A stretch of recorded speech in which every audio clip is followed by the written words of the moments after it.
All right, everyone. Welcome to everyone we have here. All right, it is 2:04 p.m. on Tuesday, January 23rd, 2024, and this is a regular meeting of the Washoe County School District Board of Trustees. Clerk Rodriguez, can you please do a roll call? Yes, Madam President. Vice President Mayberry. Trustee Nicolette. Good afternoon. Here. President Smith. Here. Trustee Westlake. Here. Trustee Woodley. Here. Trustee Church. Here.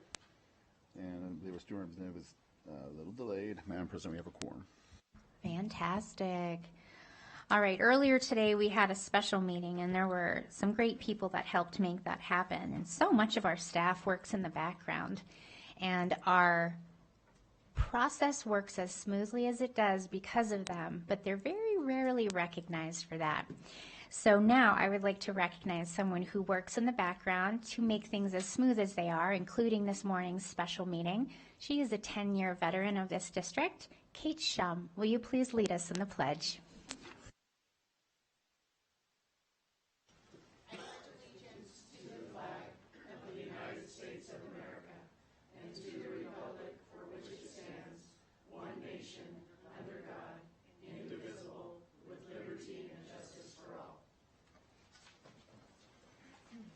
Thank you very much, Ms. Shum. And now we'll move on to item 1.04, our land acknowledgement. Every community owes its existence and vitality to generations from around the world who contributed their hopes, dreams, and energy to making the history that led to this moment. Some were brought here against their will. Some were drawn to leave their district homes, and some were drawn to leave their distant homes in the hope of a better life, and some have lived on this land for more generations than can be counted. Truth and acknowledgement are critical to building mutual respect and connection across all barriers of heritage and difference. We begin this effort to acknowledge what has been buried by honoring the truth. We acknowledge that some of our educational structures are situated in the traditional homelands of the Washoe, Numu, Northern Paiute, Niwi, Western Shoshone, and Nuwu, Southern Paiute peoples. We pay respect to their elders, past and present. These lands continue to be a gathering place for Indigenous peoples, and we recognize their deep connections to these places. We extend our appreciation for the opportunity to live and learn in their territory. Thank you so much. And that closes section 1 and brings us to section 2, our consent agenda items. So today for my colleagues, we have an assortment of consent agenda items from 2.02 to 2.13. And I have not received any advance notice of pulling any items, so I'm looking for lights and seeing no lights.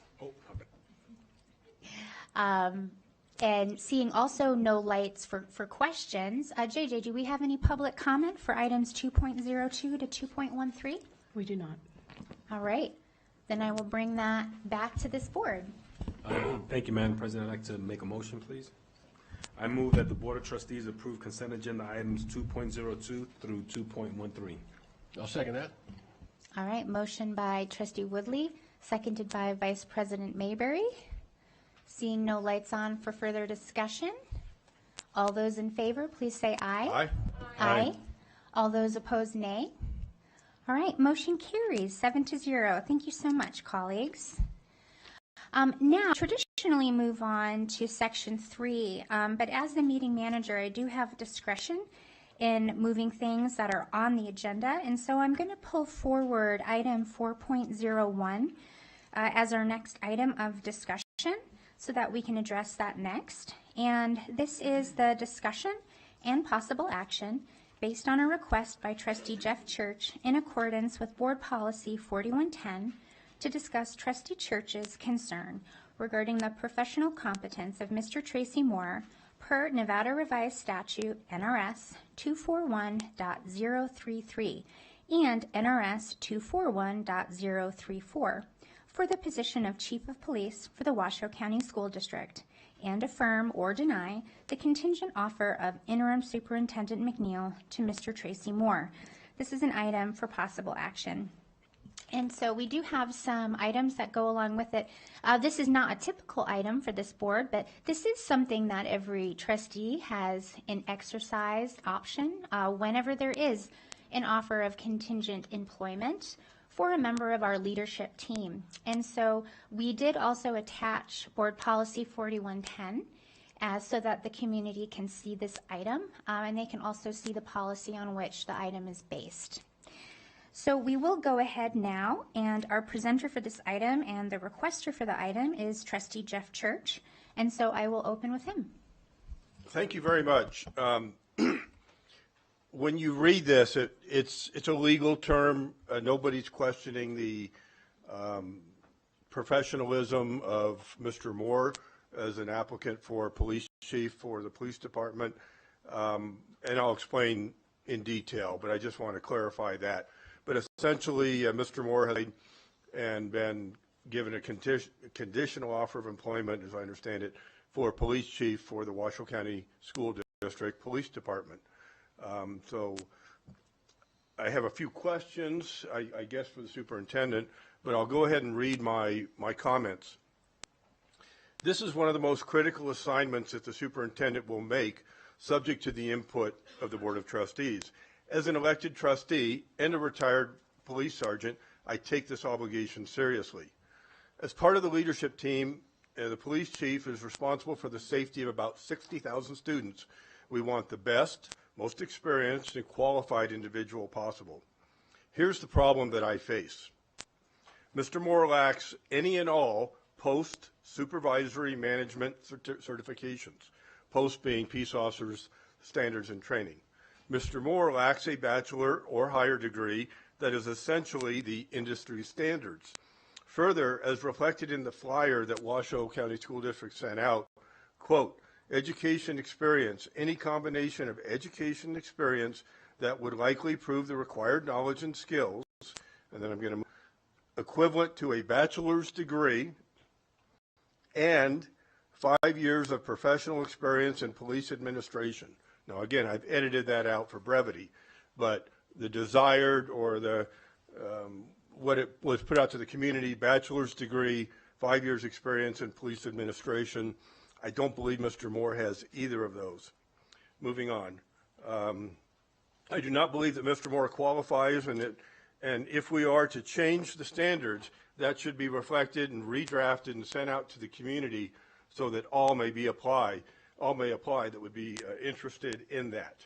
So therein lies my dilemma, fellow trustees, in this vote, and that's why I put this on the agenda.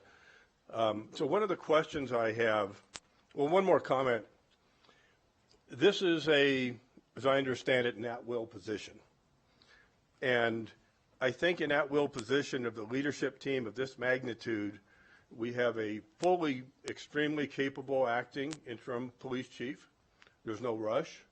I feel it's extremely untimely for an interim superintendent to make that decision. That decision can easily wait for the next superintendent.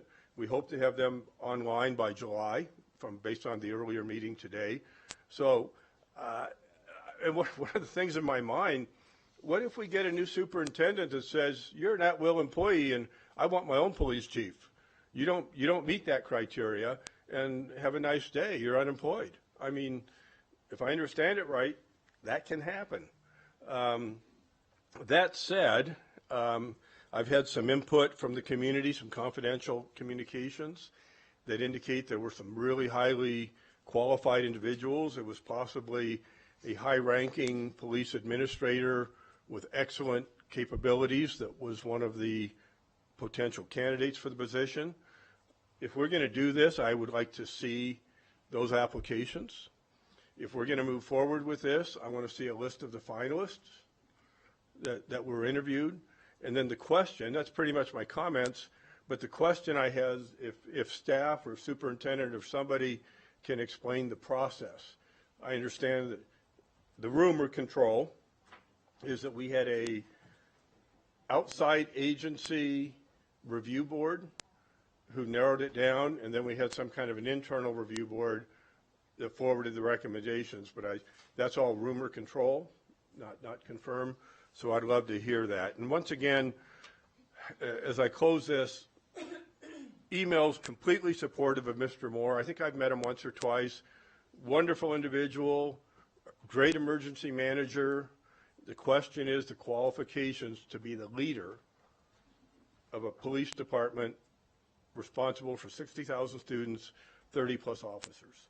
So I do have questions if staff or somebody can tell me the process. Yeah, I mean, there's definitely some parts of those that we can respond to. I just want to be really clear that specifically this agenda item is you making the case that there's an issue with your concern with professional competence of Mr. Moore.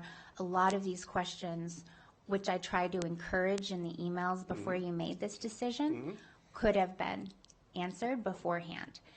So a couple points, and we do have the job description posted along with Mr. Moore's resume and post certifications. As we did point out, the bachelor's degree is not a requirement. So the education and experience section, which anybody can read, you'll see that there are typical ways that one may be a candidate, but it doesn't actually say that you need to have a bachelor's. Also, just opine personally that I struggle with that concern because we have CTE programs right now for our students at this very moment that are studying these career paths, and we tell those students that they can and will achieve the highest level of success, and that does not necessarily require a 4-year degree. Those are the educational programs we offer right now. So the reason why I think that that's important is because the employment standards on the education and experience do not actually say that you must have a bachelor's degree. Now, I don't have an issue with the fact that many people in this role might have a bachelor's. That is probably accurate, but it's not necessarily a requirement. And I happen to know of many elected law enforcement officials that also don't have a 4-year degree. So I just want to point that out.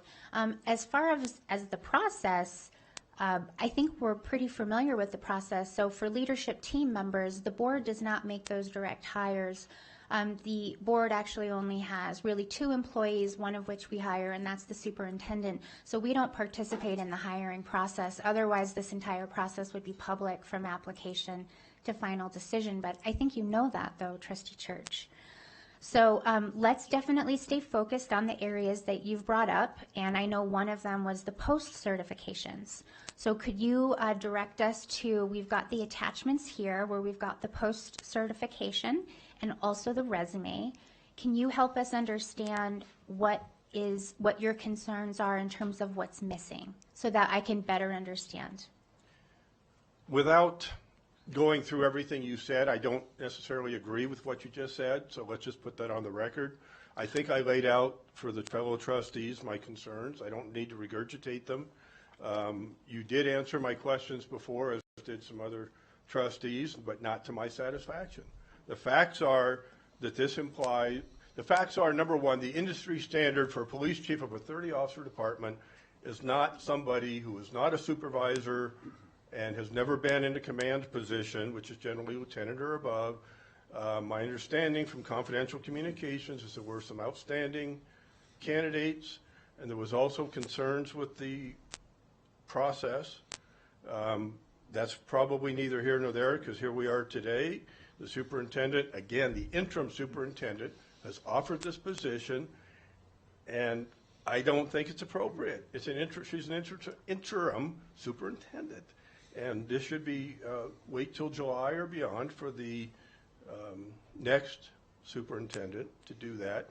I think you're absolutely right. There's no argument. It doesn't say you must have a bachelor's or you must have 5 years of command or police administration, but that's what it implies. That's what it seeks. That's what it desires, whatever term you want to use. So my concerns stand. I don't know what else I can say. I think, Madam President, I couldn't disagree more with Trustee Church. Just a few hours ago, you're saying we're not in a rush to hire a new superintendent, but now you want to wait on hire our chief of police. And I will say there are just for the record, I currently work in law enforcement. I'm actually a deputy administrator for the state law enforcement. And I will say that I know, just for my colleagues and the public, there are plenty of law enforcement administrators that do not have a degree. And not to take anything away from folks that do, but having a degree does not measure competence or measures competence. And I will say I am very familiar with Tracy Moore, and he has commanded incidences larger than you probably commanded. He was there for the officer-involved shooting at Hug. He was there for Sparks Middle School shooting.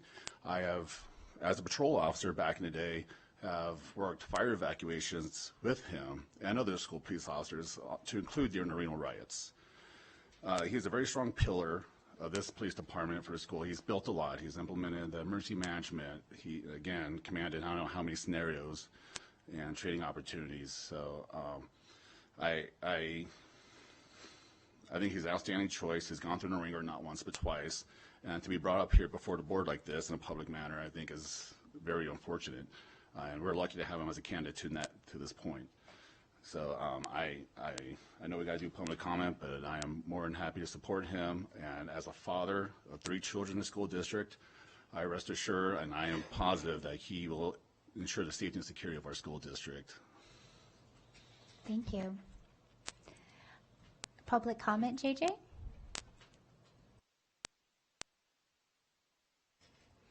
Stacy Ting. Hi, Ms. Ting. Good Welcome. afternoon. Thank you for being here. I am really happy to be here today and saw this on the agenda and decided to take a shower and get out and not watch Netflix all afternoon. I'm a retired principal. I was the proud principal of Libby C. Booth and Sparks Middle School. I am also serve as a member on the National Principals Recovery Network that supports schools that have experienced gun violence on their campus. I am here today to advocate for Tracy Moore as Chief of Police for the Washoe County School District. I have known Sergeant Moore, never heard him called Mr. Moore, Sergeant Moore, as a beat officer, emergency manager, and sergeant over my past 20 years of experience in the Washoe County School District. Sergeant Moore and I worked very closely after the 2013 tragedy at Sparks Middle School as I was assigned principal just a few days after the shooting. During my principalship, it was very difficult to maneuver all of the agencies involved after the school shooting and during the school shooting that day. Washoe County School District Police, County Police, Reno PD, Sparks PD, and several other agencies showed up that day. Tracy's impeccable leadership skills kept the information organized, and his intelligence and tenacity was instrumental in managing a joint criminal investigation as well as an administrative investigation on my part as the school administrator. Several agencies were involved, as I said, and Tracy's leadership was imperative in conducting a sensitive, thoughtful, and compassionate investigation while keeping all the other agencies at bay from the daily operations of the schoolhouse. Later, Tracy and I served together. He was the sergeant and I was the school administrator, and I never hesitated to bring forward a concern about an officer or a situation. I would call him frequently and run by things that were occurring in the schoolhouse. Tracy immediately addressed it. He would answer my calls late at night, and we were able to move on from those situations. Again, it is with the utmost respect and recommendation that I advocate for the assignment of Tracy Moore as the Chief of Police for students, families, and staff for the Washoe County School District. Thank you for your time. Thank you, Ms. Ting. Kelly Echeverra. Hi, Ms. Echeverria. Hi. I'm Kelly Echeverria. I am the Washoe County Emergency Management Administrator. I'm here to speak and advocate for Mr. Moore. He and I have worked together for the past 11 years in a variety of roles in this community, and he is a phenomenal partner. I made some notes, so I'm just going to look down, but I didn't want to forget anything because Tracy is that phenomenal partner that I mentioned. He can easily bring a community together, as was just mentioned, to accomplish common goals because he's constantly building collaborative connections, which is very hard to do. Tracy has the ability, I call him Tracy because I've known him for 11 years. So he has the ability to see the big picture while understanding the details. He can take complex concepts and situations and break them down into simple, manageable bites.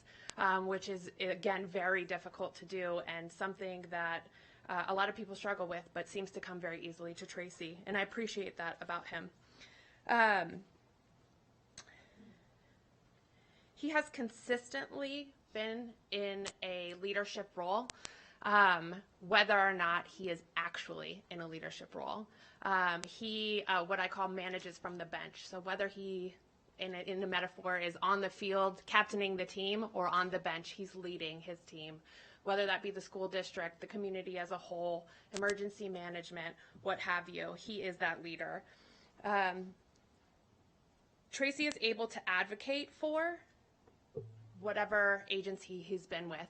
He has been in leadership roles with the Local Emergency Planning Committee, or LEPC, which is an all-hazards group of first responders and emergency managers in our community, consistently throughout the past 11 years, and has done the very difficult task of riding for his brand, but also supporting community partners and lifting them up so that they're successful as well.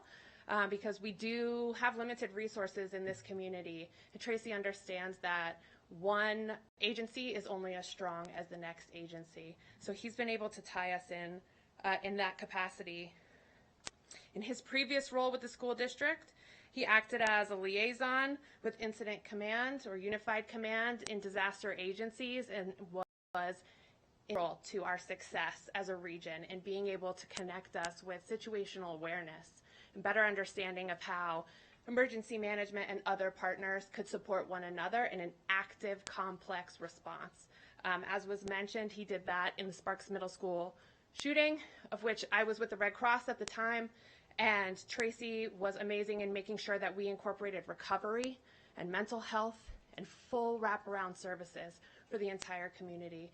And so to pass on this opportunity would be a mistake. Thank you so much, Mrs. Echeverria. Brian Taylor. Hi, Mr. Taylor. And I'm going to apologize. I feel like I should be saying the rank or titles of so many of you, but I'm not precisely sure what that is. So if I use the Ms. or the Mr., it's so that I'm not presuming or being incorrect with what your formal title may be, if you would like to share that with us. Appreciate it, and thank you for hearing me, board members. My name is Brian Taylor.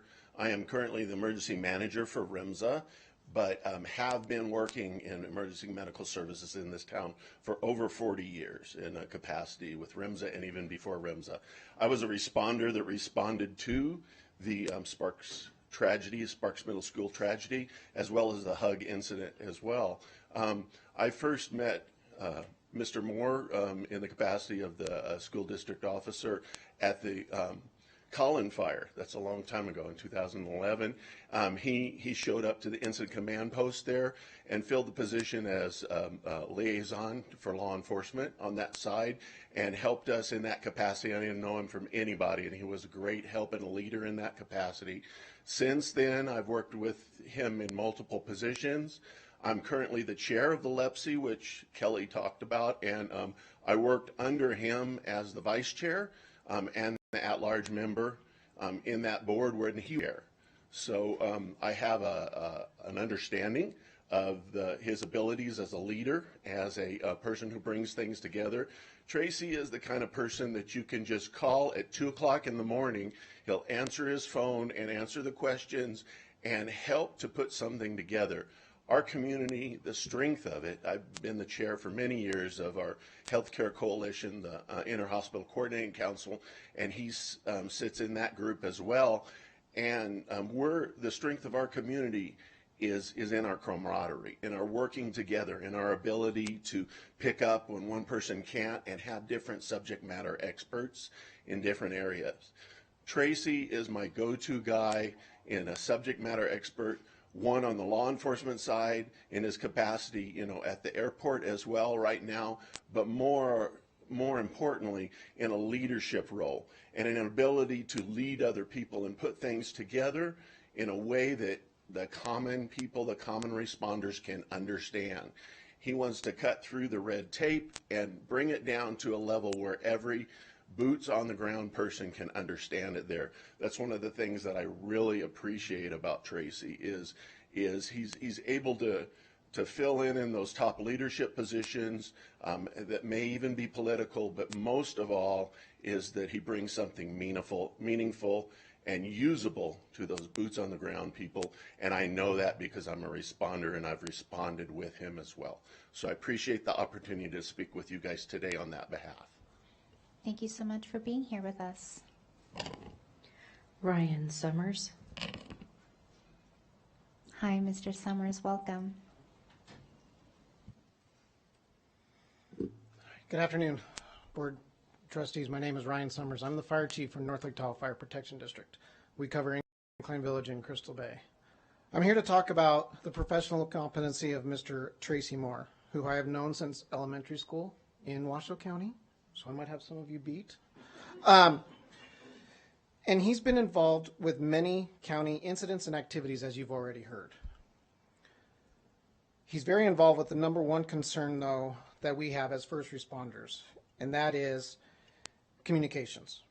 What I mean by this is he has led, at one time or another, the users committee for the 800 megahertz radio system, and he currently leads the joint operating system and the P25 compliance system. And those are some technical terms, but they're the way our radio works today.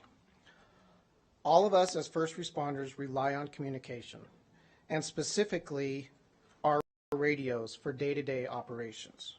If it wasn't for Tracy and his leadership, due to his due diligence and professionalism, our Washoe County system would not be as far along as it is today that we again utilize on a daily basis. I support Mr. Moore in the position of police chief for the school district, and his past emergency manager for both the school district and the airport will only further enhance his position as police chief for the school district. Trustee Rodriguez, I'm with you. I'm very disappointed, and this is an unfortunate agenda item. However, you will not find a more professional leader and somebody that can take the school police forward than Mr. Tracy Moore. And I ask today that you affirm him to the position of police chief. Thank you. Thank you very much, Chief. The board received emails from David Murdoch, Lori Kasmer, Ken Honning, Jennifer Poston, Brad Mustafa, Carla Solferino, Dale Richardson, Casey Allred, Matt McKay, Anonymous, Corey Combs, Michael Rapasora, Ed Atwell, Joshua LeGroin, Bridget Loring, MJ Cloud, Brittany Culbertson, Sienna Baker, Richard Solferino, Vanessa Nelson, and Richard J. Thank you very much. JJ, I know we have received quite a few emails, including many that came today. Would you mind just quickly taking a look at the inbox and make sure that we don't have any others? Already did. Of course I know that you did. And just so everyone knows, I fully assume that that is the answer. The reason why that's important is because we do invite public comment, not just here at the dais, but also through email. And we want to make sure that those community members who are emailing us know that we're pausing, we are reading, and we are taking that opportunity so that we are equally the voices that stand before us and the voices that we're also reading on the screen. So I will bring it back to this dais to see if anyone has additional comments or thoughts, and I'll start with Vice President Mayberry. Thank you, Madam President. No, my comment will be brief. I mean, look, from my perspective, it's clear. I think it's always been clear for me that Tracy Moore has experience and, in fact, exceeds the experience by the letter and the spirit of the description. So he has my full support, and I think he's going to bring some refreshing changes to our police department here at the Washoe County School District, and so I look forward to having him on board. Thank you. Thank you, Madam President.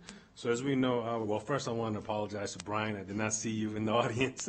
I've worked with Brian and Kelly and Tracy over the past 10, 15 years in my capacity as City of Reno. I also, most recently, last year, we attended public safety representatives for the region. We attended an institute for regional emergency response to address situations here in Washington, D.C., if something was to occur. And although we see fellow law enforcement agencies and officers in uniform. Sometimes, especially for me, it's hard for me to remember names, but I do remember I was having lunch, because we all had to eat lunch at the cafeteria at Washington, D.C., and I had police chiefs that we were sitting and eating lunch, and they were telling me about Tracy Moore, and I forgot that this is Tracy Moore. And he was there representing the airport and the region, and they had nothing but great things to say. And I'm talking about the city of Sparks, city of Reno, and Washoe County. And they all said that, hey, you need to know this guy, he's squared away. He's a good partner to have in the community. And then when he came and sat with us, I was like, I know this guy. So my experience has been very positive, and I have seen his professionalism and his willingness to work with other agencies is a big, big need for us here at the Washoe County School District. So I agree with Trustee Mayberry and Trustee Rodriguez. Thank you.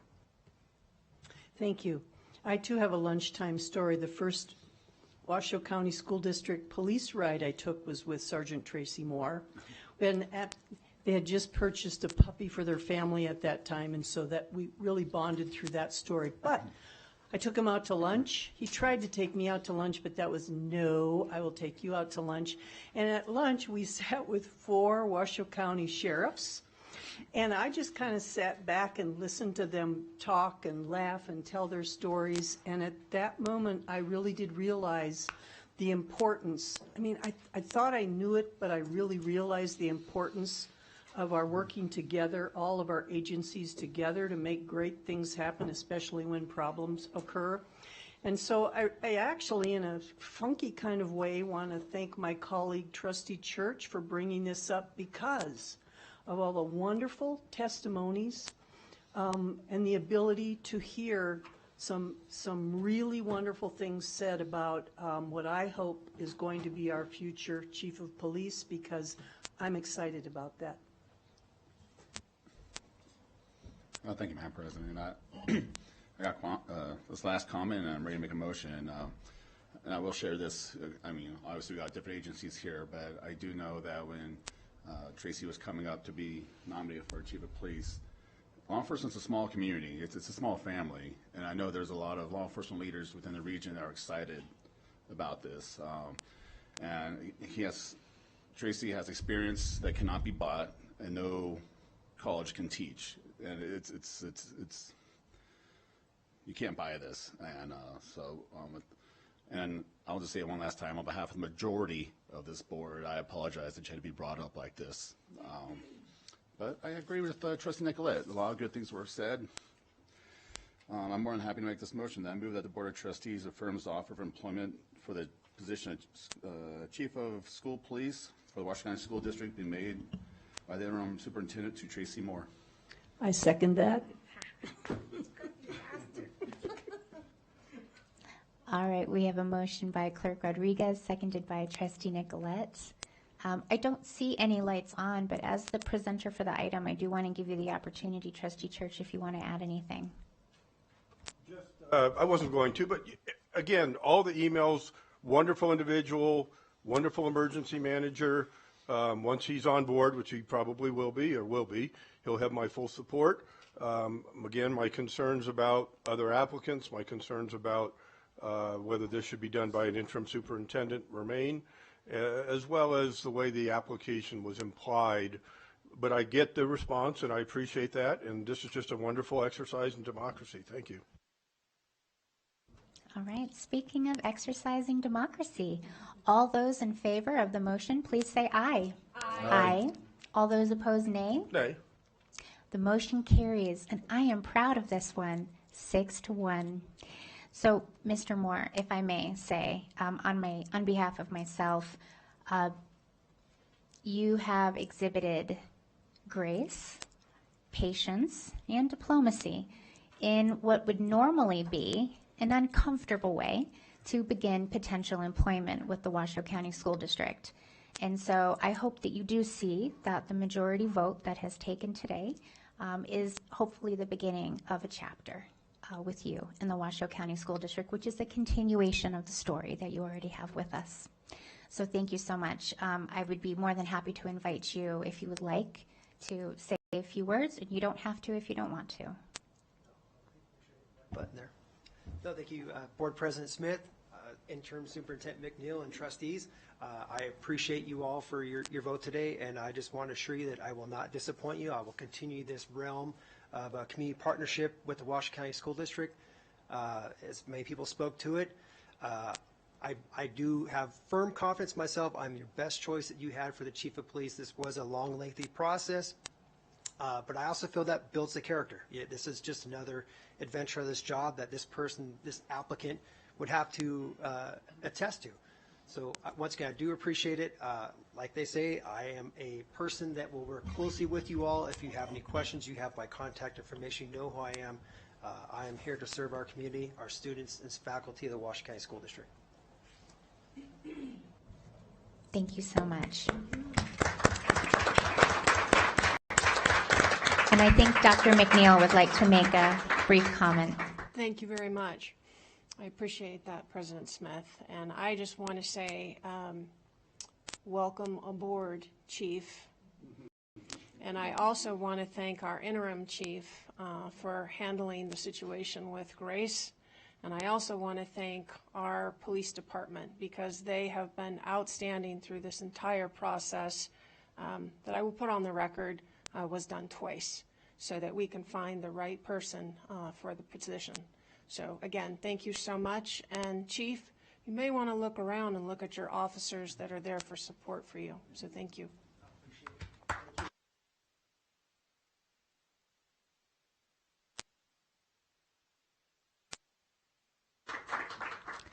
All right, everyone. So that closes item 4.01. We will not be continuing with section 4, however. We are going to go back in time to section 3, and these are our finance items. And we will start with item 3.01. This is the presentation and discussion regarding the Washoe County School District's fiscal year 2024-25 budget process and status, including the strategic plan budget and weighted funding, possible action to direct the superintendent to analyze and report back to the board specific budget issues, items, or other changes to strategic plan budget, weighted funding, and the district's fiscal year 2024-2025 budget process. This is an item for possible action, and we have a whole crew in front of us here. We have Mr. Joe Ernst, Jeff Bozzo, Mark Mathers, and Dr. Troy Parks. Before our team begins, I do also want to flag to my colleagues and the community that this is just the first of many conversations we are going to have over the course of spring and early summer as we work towards our final budget for the fiscal year 24-25. And now I will turn it over to this fantastic panel. Thank you, Madam President, Dr. McNeil, trustees, Mark Mathers, Chief Financial Officer. Very happy to present actually the next two items with this esteemed panel for the first item, and then Jeff and I will handle the second. And I think it's easy to get confused with fiscal years, so I wanted to first explain kind of the approach here with these two items so that it's hopefully clear in your mind what we're presenting here today. This will be in somewhat reversed chronological order. The first item we have is, as Madam President indicated, basically our first meeting of the fiscal year 2024-2025 budget process. And that sounds, so we'll talk about next fiscal year, and that probably sounds like a long way away. In reality, as you know, fiscal year 24-25 starts on July 1, so less than 6 months away. So we don't have a lot of time to make what I think will be very momentous decisions and in time for completion of the budget, which by statute has to be finalized by June 8th. But we want to talk about next fiscal year first because we're going to be kind of addressing some themes and lay the groundwork kind of for where we're headed over the next 5 months. And that will play into the second item you will hear, which is for the current fiscal year we're in. So it seems kind of backwards a little bit, but we want to cover some of the theoretical data kind of issues that inform our preliminary recommendations to you for next fiscal year before we get into some recommendations for immediate actions that we want to propose to you for the current year, if that makes sense. So we're laying the groundwork now, talking about the future, and then we'll come back in the second item to talk about some immediate action take to make some major differences in the current fiscal year. I hope that makes sense. Okay. So with that, of course, we start with our WCSD promise. We will know every student by name, strength, and need so they graduate prepared for the future in partnership with our families and community. And the budget process strives to do this, believe it or not. It's not just a dry financial exercise. As you know, our budget is an expression of your priorities. And it, I think it's been called an ethical document by some, and that is the truth. That how we use our money tells everyone what they need to know about your priorities. And I know that your priorities are to support our students and schools and staff. And so, to me, the budget process aligns very much with this slide and the expression here in this promise. You'll hear from my colleagues how we plan to deliver on that promise and help you get there. But again, we are looking towards students and staff and schools when we make these recommendations. This is not for us, this is for them. And so we're here as a support kind of organization to support, again, students and staff. So turning to the next slide, we wanted to kind of frame the discussions we'll be having today a little bit before we get into it. I should say, first of all, that what you'll hear in this item are preliminary recommendations. These come out of fairly extensive discussions with our executive team, and that's why you see Dr. Parks and Joe here today. This is not Finance's proposed budget. This is the executive team's proposed budget that you'll hear today and each and every budget meeting going forward. These are the collective thoughts of our executive team. Finance kind of plays the host, if you will, to the process and make sure that we provide the parameters that need to be there to be compliant with state budget law. But the recommendations you hear came from these two gentlemen and the rest of the executive team. How do we do that? Well, of course, we want to align with the strategic plan. So that is, in fact, one of the guiding principles to what we're doing. We need, all of these recommendations should be in strong alignment and support the 5 goals of our strategic plan, which I'll remind you is strong start for every child, student voice and advocacy, safety and belonging, academic achievement, and empowering all learners. So for each and every recommendation, with a few exceptions that I would call kind of building blocks to having a sound financial system and district, they should be directly aligning to one or more of those goals. In addition to that, in the middle part of that slide, we wanted to kind of be clear with you where these recommendations come from. And first of all, we, the executive team, have heard loud and clear from schools and staff about their needs. And we've heard from you, the board. I mean, I think you've been very clear in past meetings about where your priorities lie. Now, could we have missed some things? Absolutely.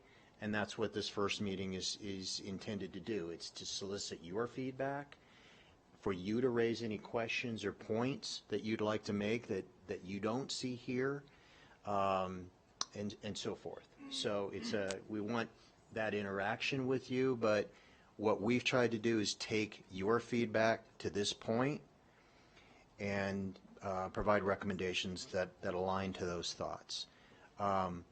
We've heard from our staff from different levels, kind of this notion of people over programs. And I somewhat hesitate to use that phrasing because I think that overly simplifies things.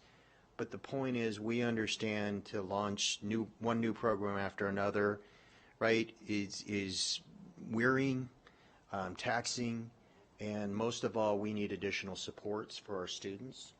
And so that has guided us in terms of making these preliminary recommendations. And along those lines then, you will see throughout this presentation discussions of lower class sizes and lower caseloads for our staff. And we know how important it is to our staff who have kind of been burdened I think since COVID really, in doing more with less. And so we know how important that is, and we know we've got to get to that point. We're not anywhere close to where we ultimately want to be, but we've got to start somewhere. So you will see throughout the theme discussion that Dr. Parks will lead, discussion of lower class sizes and caseloads. The only caveat that I would say to you is that we also need to recognize the current labor market that we find ourselves in. And so we need to be careful when we talk about additional positions and ask ourselves, can we fill them, right? So it probably, even if we had the funding to add 1,000 teaching positions, we don't have 1,000 graduates that could fill all those positions. So we'll need to do this methodically, phased over a number of years. But that is a constraint we have to work with. So just keep that in mind when we talk about new positions. We need to be able to fill them to really make those a meaningful decision. Mr. Mathers, I would like to just say that I find a slide like this very refreshing at the start of a presentation like this, because it immediately answers the question, like, what was the North Star in creating what you're proposing? And I am personally very grateful to know that you've been all tracking what we've been talking about for so many months, if not years. And I just want to applaud you and say thank you to the team for setting this intention right at the beginning of a presentation like this, because I really do feel like it answers a lot of questions, and I found it valuable myself. Thank you. Great. Thank you.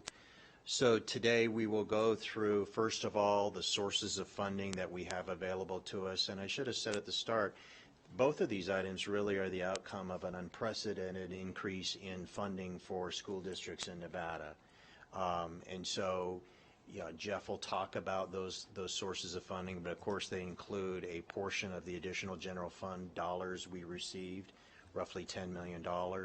Then we saw an unprecedented increase in the new weighted funding categories for at-risk and English learners.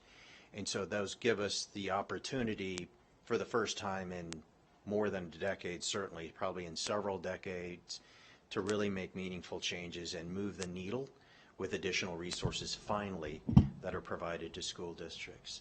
And then we will talk about some recommendations we have, but again, the primary purpose of this item today is to get your feedback and your thoughts, and that could include a sense of prioritization from you. If you want to tell us, hey, this is most important to us, that will really help us as the executive team continues to meet and vet and mash through the recommendations, because we know we're going to have more proposed uses for funding than we do the actual funding, right? Needs always exceed resources.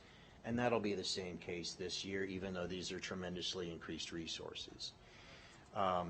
So again, it's interact. We want to hear from you. We want your thoughts. Again, if we're off track or miss something, we want to know before we get too far down the road. The last thing I'll say, I know I've given like a ton of qualifiers here and preamble, but the last thing I want to say is that, again, what you're going to see are the recommendations of our executive team. This is not finance's budget. This is the district's executive team's budget. Again, that's why we have these two gentlemen here, but there was a whole group behind us that also worked through these issues, and we want you to be able to ask them questions too about why are we doing this or why are we doing that. So with that, I will turn it now over to Jeff to go through some of the revenue numbers and analysis we've done to date, and then we'll move on to a discussion of major themes. And before we do that, I would like to allow Trustee Nicolette to jump in. Thank you, President Smith. Just for clarification, I want folks to know why in the number 4 weighted funding, we don't see gifted and talented. I think I know, but I want to hear it from you because it is missing. Thank you. Thank you for the question, and you're right. That is the third weight that the state funds. Unlike English learners and at-risk, the state has believed that they adequately fund the gifted and talented programs across the state. That's certainly not the case in Washoe County School District. We incur far more costs than the funding we receive from that gifted and talented weighted funding. We subsidize those programs roughly to the tune of $4 million a year. But they did not increase, unfortunately, gifted and talented funding this last biennium. So what exists in terms of gifted and talented programs will maintain, but we don't have the ability to expand those programs with additional funding. And just to piggyback on Trustee Nicolette, that's the same for special education funding? Another good question. That is the same for special education funding. I think we've gone through this before, but the district's contribution to special ed programs is greater than the state's. So we pay for slightly more than half of total special ed expenses in Washoe County School District. And to your question, the state had very minor increases to special ed funding this past biennium. So when some people say we fully funded the weights, actually the largest weight is special education. And they've not made anything but a very minor increase or improvement in special ed funding. So that is also why you do not see recommendations there. Unfortunately, we just haven't seen the kind of increases we need. Okay, moving on to the three sources of funding focusing on during the fiscal year 24-25 budget process. The first bucket of funds is the normal general fund surplus deficit we use to kick off our budget process. So I'll get to that in the next slide. And then we have the $10 million strategic plan allocation that was approved in the current year's budget. And then also the significant increases to weighted funding that Mark just mentioned, listed there at the bottom. As we move through this process and you all make decisions on things to approve, we will leverage weighted funding first, the most restrictive funding source, the best we can, so that we have more flexibility in the general fund to do as much as we can there. So later on in the presentation, when we get to the major themes that Dr. Parks will be presenting, please note that though many of those items can also be funded out of weighted funding, and so as items get approved, we will leverage that funding first and put the rest of what's approved into the general fund strategic plan allocation. So the general fund surplus deficit estimate, as you can see, there's no number here right now. My team and I are still working through that. That's typically a number we bring to you in February, so we will do that same process next month. But I did want to list out some of the revenue increases and cost pressures that we will be seeing in the next presentation in February. So we have a per pupil amount that's increasing, investment earnings are increasing, and we may have some higher than budgeted turnover savings. On the other side of that, we continue to see declining enrollment and cost increases related to negotiations, step increases, benefit changes, and other inflationary adjustments. So we're still fine-tuning that number, and we'll come back to you next month with that fine-tuned number and show you where we're at. The next section we're going to go over is for our strategic plan budget. I'm going to hand it off to Chief Continuous Improvement Officer Joe Ernst here in a second. He'll quickly go over some slides on student performance, which will help explain the why behind the major themes that we're about to see. Thank you, Jeff. As we talked about, we have identified our North Star, and that's our strategic plan, and we have sought input from many. And when we're looking to make sure that resource allocation is matching priorities, it's important to look at our achievement data. So really we offer these slides just as a reminder. All of this is information that's been shared. And what we know here is that between 3rd and 8th grade, our proficiency levels in ELA are 41%. And you can see that we continue to have achievement gaps amongst populations of students and in various programs. Our next slide takes us to math. And we know that our student achievement data in math really it really mirrors national data in one of the most significant areas we have right now in academic outcomes, and that's the mathematical learning of our students. And this is, again, for our 3rd through 8th grade students, and you can see that we have 34% of our students meeting or exceeding standards, and then again, you can see some of the achievement gaps that we have amongst the various populations of students. I think this next slide is important. You can look at light blue, and what that is that's ELA. And what you can see is that ELA remains consistent in large part from 3rd through 8th grade in terms of the proficiency levels of our students. You can see 41% down in 3rd grade, and up in 8th grade you can see you're at 40%. But what you can also see here are some of the declines that occur in math. And so when you look, you can see that from 3rd grade, when you have 44% of our students proficient, down to 8th grade, when you have 23% of our students proficient. This is fairly telling data, and that definitely gives us an opportunity to look at priorities and really focus our efforts. The last data slide that we'll look at is around chronic absenteeism. And it's been well said and documented in previous presentations, really the importance of having students in attendance every day. And we have talked about the outcomes of students who are not chronically absent compared to students who are chronically absent, and the significant academic disparities that occur between those two groups. And so what we realize here, and you continue to look at the various populations of students, is that chronic absenteeism remains a heightened concern and an area of focus in our school district. Can I ask a quick question? This is for this school year? Nope, so thank you, Trustee Church. The 28% is 22-23 data.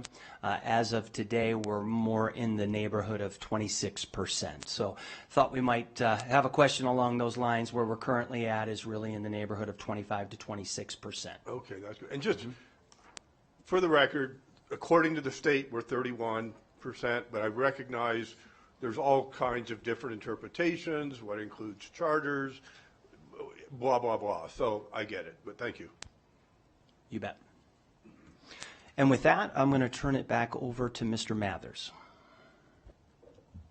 And before I turn it over to Dr. Parks, just wanted to again emphasize these are preliminary recommendations. This is not an all-inclusive list, so we're looking at many more items than what we could show in a few slides.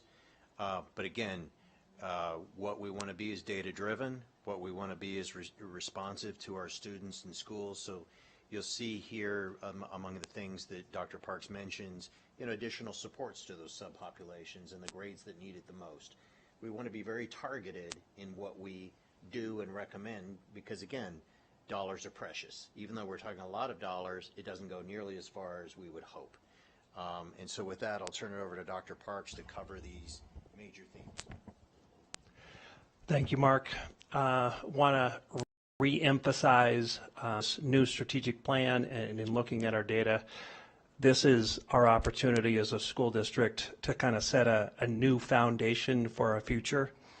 And when you look over our recommendations, you'll see that we're putting the majority of our dollars at the sites and making recommendations that will be personnel at the site.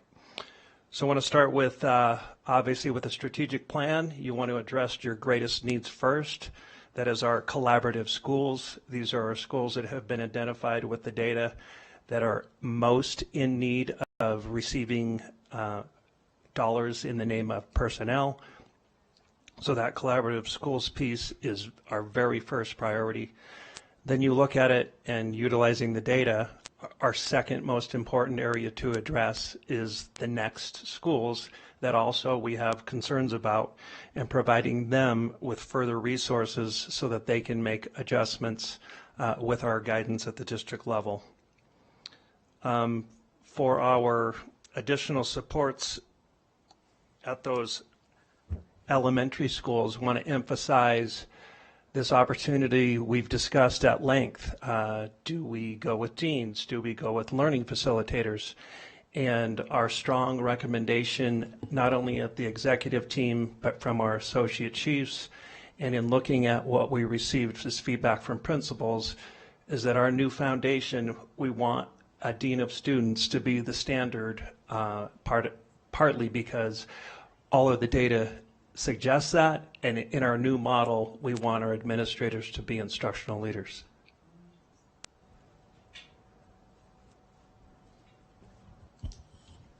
Thank you very much. And just for clarification's sakes, and I believe our finance team has a very great slide, but the board has been receiving a lot of emails regarding deans at the elementary level versus deans at the middle school level. And so I'm wondering if it's not quite the right time to bring the slide up, but if Mr. Mathers could provide some clarification around that, and if you feel comfortable, we could go ahead and bring the slide up now. So this is a new slide we added. On the next slide, we talk about additional supports to middle schools. Because as you saw in those graphs, we see certainly a decline in math scores at the middle school level. We know students can struggle at middle schools. And so what this chart attempts to show you here is the current level of funding for deans at middle schools and assistant principals at middle schools.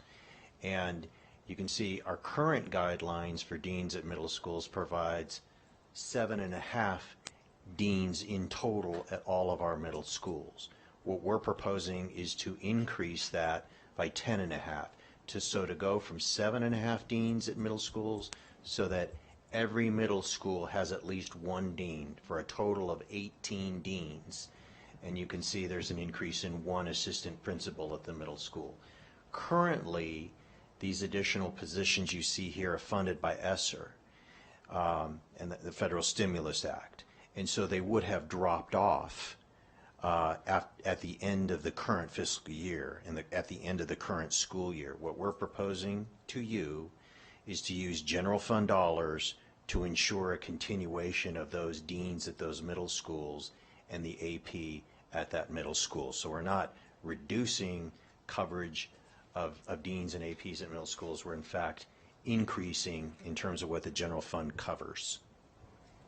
I appreciate that clarification because I responded to many community members who wrote into the board. I understand it. Sometimes the thought could be if deans are going to elementary schools, well then we're taking them away somewhere. And it hurts my heart that our staff has been through so many years where for someone to get more, that meant someone else needs to get less. So I appreciate you adding this slide so that we can quell those concerns and that indeed we are not taking deans. If anything, as you can see from this, we are protecting and sustaining and growing our dean footprint in the middle schools. And then also our staff is proposing that we also extend that to our elementary schools. So again, to all of our middle school families and principals, we are not robbing Peter to pay Paul, as they say. So thank you so much for that.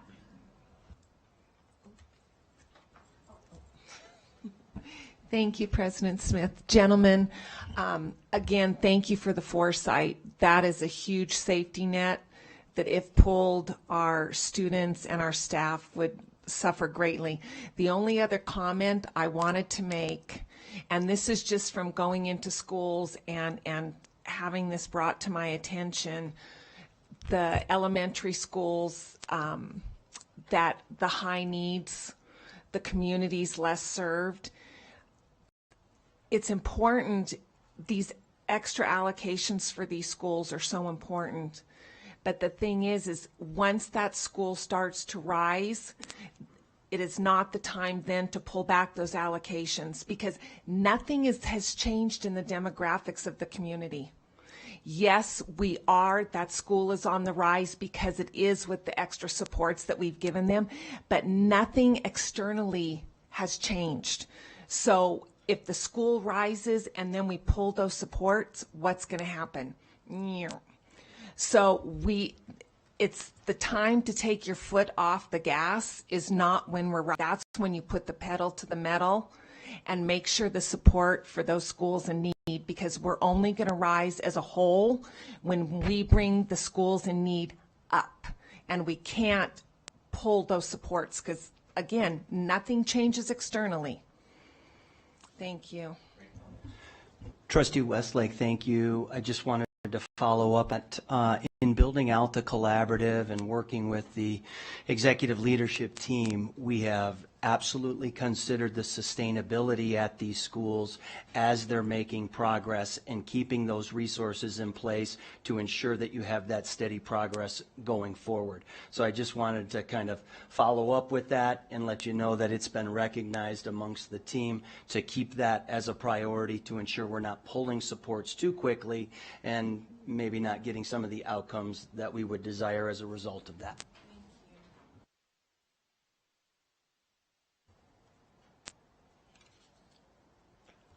All right, so I'm going to pick back up where I left off. Thank you for the questions. I also want to emphasize that our learning facilitators are important in our strategic plan, and that these learning facilitators will be working with students, and you can kind of think of them as a coach that we would utilize in our schools that have the highest needs. Also, as you're very aware as the Board of Trustees, our high schools also need additional supports, and our recommendation is going to be campus supervisors at all of our high schools, as well as those family graduation advocates. Next slide.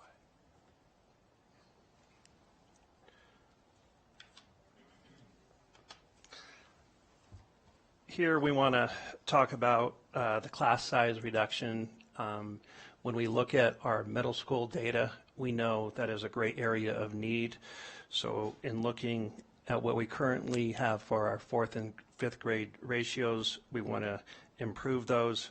Also want to provide extra support to our middle schools. Again, looking at our schools that have the greatest needs first. As you are likely aware, the vast majority of our federal funding is expiring, and we have provided many allocations to our schools, and we want to stabilize that with our strategic plan funds. And so that is another recommendation we have come up with. And as we continue to see in many data presentations, chronic absenteeism is a great concern, and we must keep making recommendations to get that number down to an acceptable number. Mark went over that. So also, as we think further into the strategic plan, later today you're going to be hearing a presentation on Goal 1, a strong start for every child. And we know that if we're going to close achievement gaps, the greatest time to do that is when they're barely existent or non-existent. And that's why we have to put a lot of emphasis on our pre-K. So that's why you see those recommendations there. For our system-wide improvements, just want to highlight, we're looking at a possible upgrade to our website and some other recommendations that will impact us district-wide. And that last section is related to Goal 5. I just want to highlight some of the things we are recommending, and that is you look at eliminating fees. You're going to hear from Mark and Jeff that one of our barriers and one of our recommendations is around fees that students have to pay when they take advanced courses. We all want every student to have access to those courses which interest them and which help them advance based on their interest and their needs. And one way we feel strongly that we can provide that opportunity for our students is removing that barrier. Also, at the elementary level, one of the positions that is a great challenge for our elementary principals is our ed tech specialist position. Currently, those are only 21-hour positions, and it tends to be at the sites a revolving door at best because we're only providing them with 21 hours. Generally, they're looking for more opportunities. So we have some recommendations about how we might bolster that position. And with that, I'm going to go on to... Dr. Parks? Okay, so Maybe I'm the only fangirl in this room for this item, but I can barely even sit in my seat.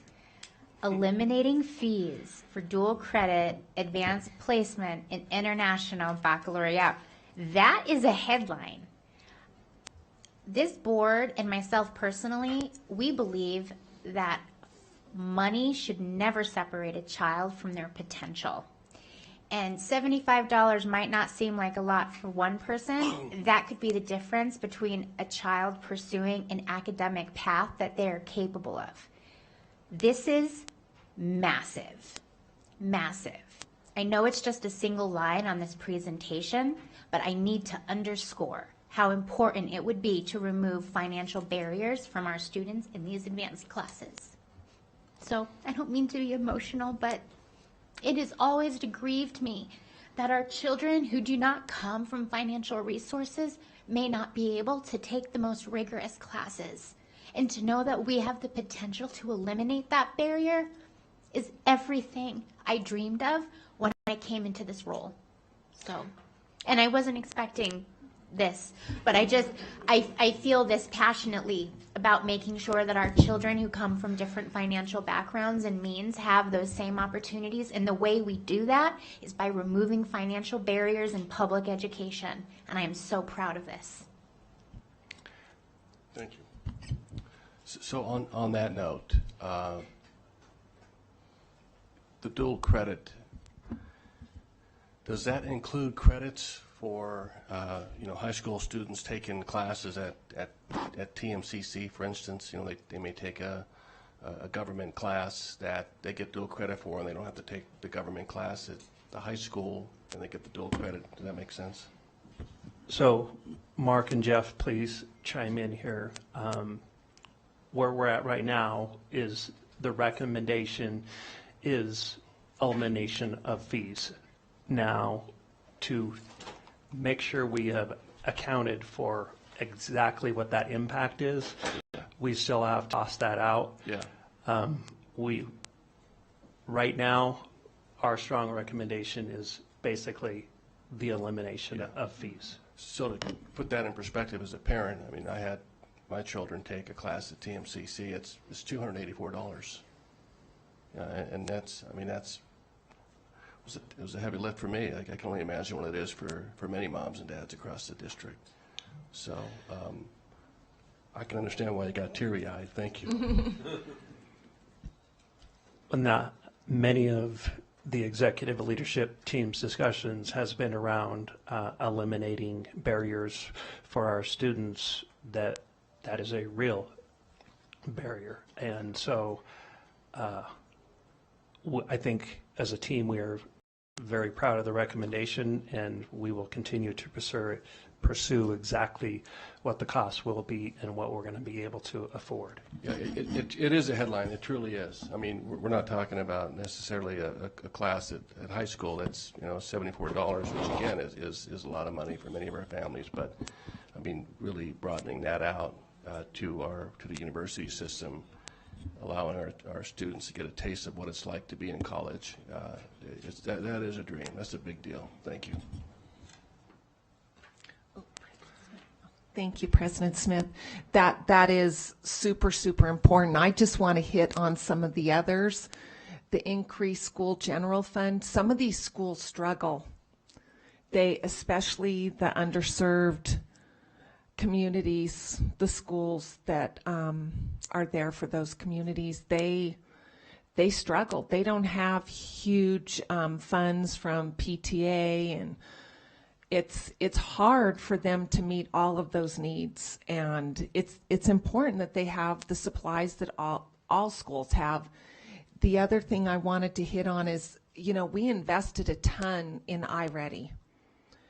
And if we don't have the IT staff to support that program, we're not going to get our money out of that program. So we have to see things through, and we need to make sure we're supporting them in every way possible so we get the biggest bang for our buck and our students get the most achievement for their effort. The expansion of clubs and activities, there are so many studies out there that kids that are involved kids that have a passion for an extracurricular activity, choir, theater, football, baseball, the many different clubs, Spanish club, ski club, that gets them in school. That's what we need to do. We need to get them in school and have them passionate about being there. And then they're going to get the learning. So.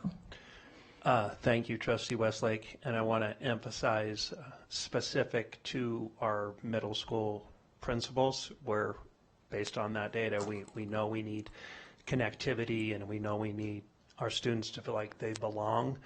That's one of the areas where we're looking at significantly expanding clubs and activities is at the middle school level. Thank you. The previous slide, other class size reductions. Can you tell us about the conversation that accompanied 4th and 5th grades phased equity-based approach? What were the conversations around that? How did we end up there? I might call on our CFO on this one, but the phased equity approach is just simply stated, we are going to address our schools that have the greatest needs first. So when you look at data and you look at our Title I schools, it is likely that as we look at the opportunity here, we would start first with those schools and then continue the next neediest schools, so that it's not a everybody at once, but we phase it in based on need. Thank you. And to that, okay, please, Mr. Mathers. So when we consider the amount of increased funding we have, basically one of the things we kind of said amongst ourselves is leave no stone unturned, consider everything, right? Mm-hmm. And so one of them was just kind of the odd class size guidelines that have existed in this district for years and years and years, and there's a little hump in 4th and 5th grades. We basically go from 24 and a half, a maximum class size of 24 and a half in 3rd grade to 34, a maximum class size of 34 in grades 4 and 5. So it's basically an increase per class of 10. So it would make sense that that would be a potential reason why kids in those grades may struggle more than in grades K through 3.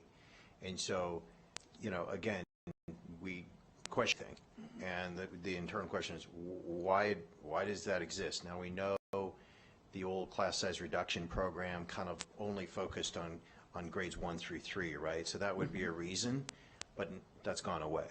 So we know we need to address this because it's, like I say, a little hump in class sizes that you see in 4th and 5th versus grades 3 or even 6 and 7. But again, we need to acknowledge we may not have all the funding we need to address that on a district-wide basis, so we'll take a phased approach if necessary and focus on the schools with the greatest needs to address that, is kind of the conversations we've been having. I like the hump analogy. I think that was really well said. I appreciate that because those nuances are what we need to look at to make some tough decisions. I would say that 38 3rd and 5th graders in any class, no matter the school, can be very challenging. To that, I would say, and I'm just going to throw this out there, this becomes, to me, something I want to address in the future in that allocation process, because this will be very important that teachers are in place at the beginning of the year. Absolutely, and I know this is just an ongoing pain point for the board, families, students. I did want to note to you on the slide you see here, one of the feedback points we've gotten loud and clear is, we set allocations at count day, right? But then what happens after that?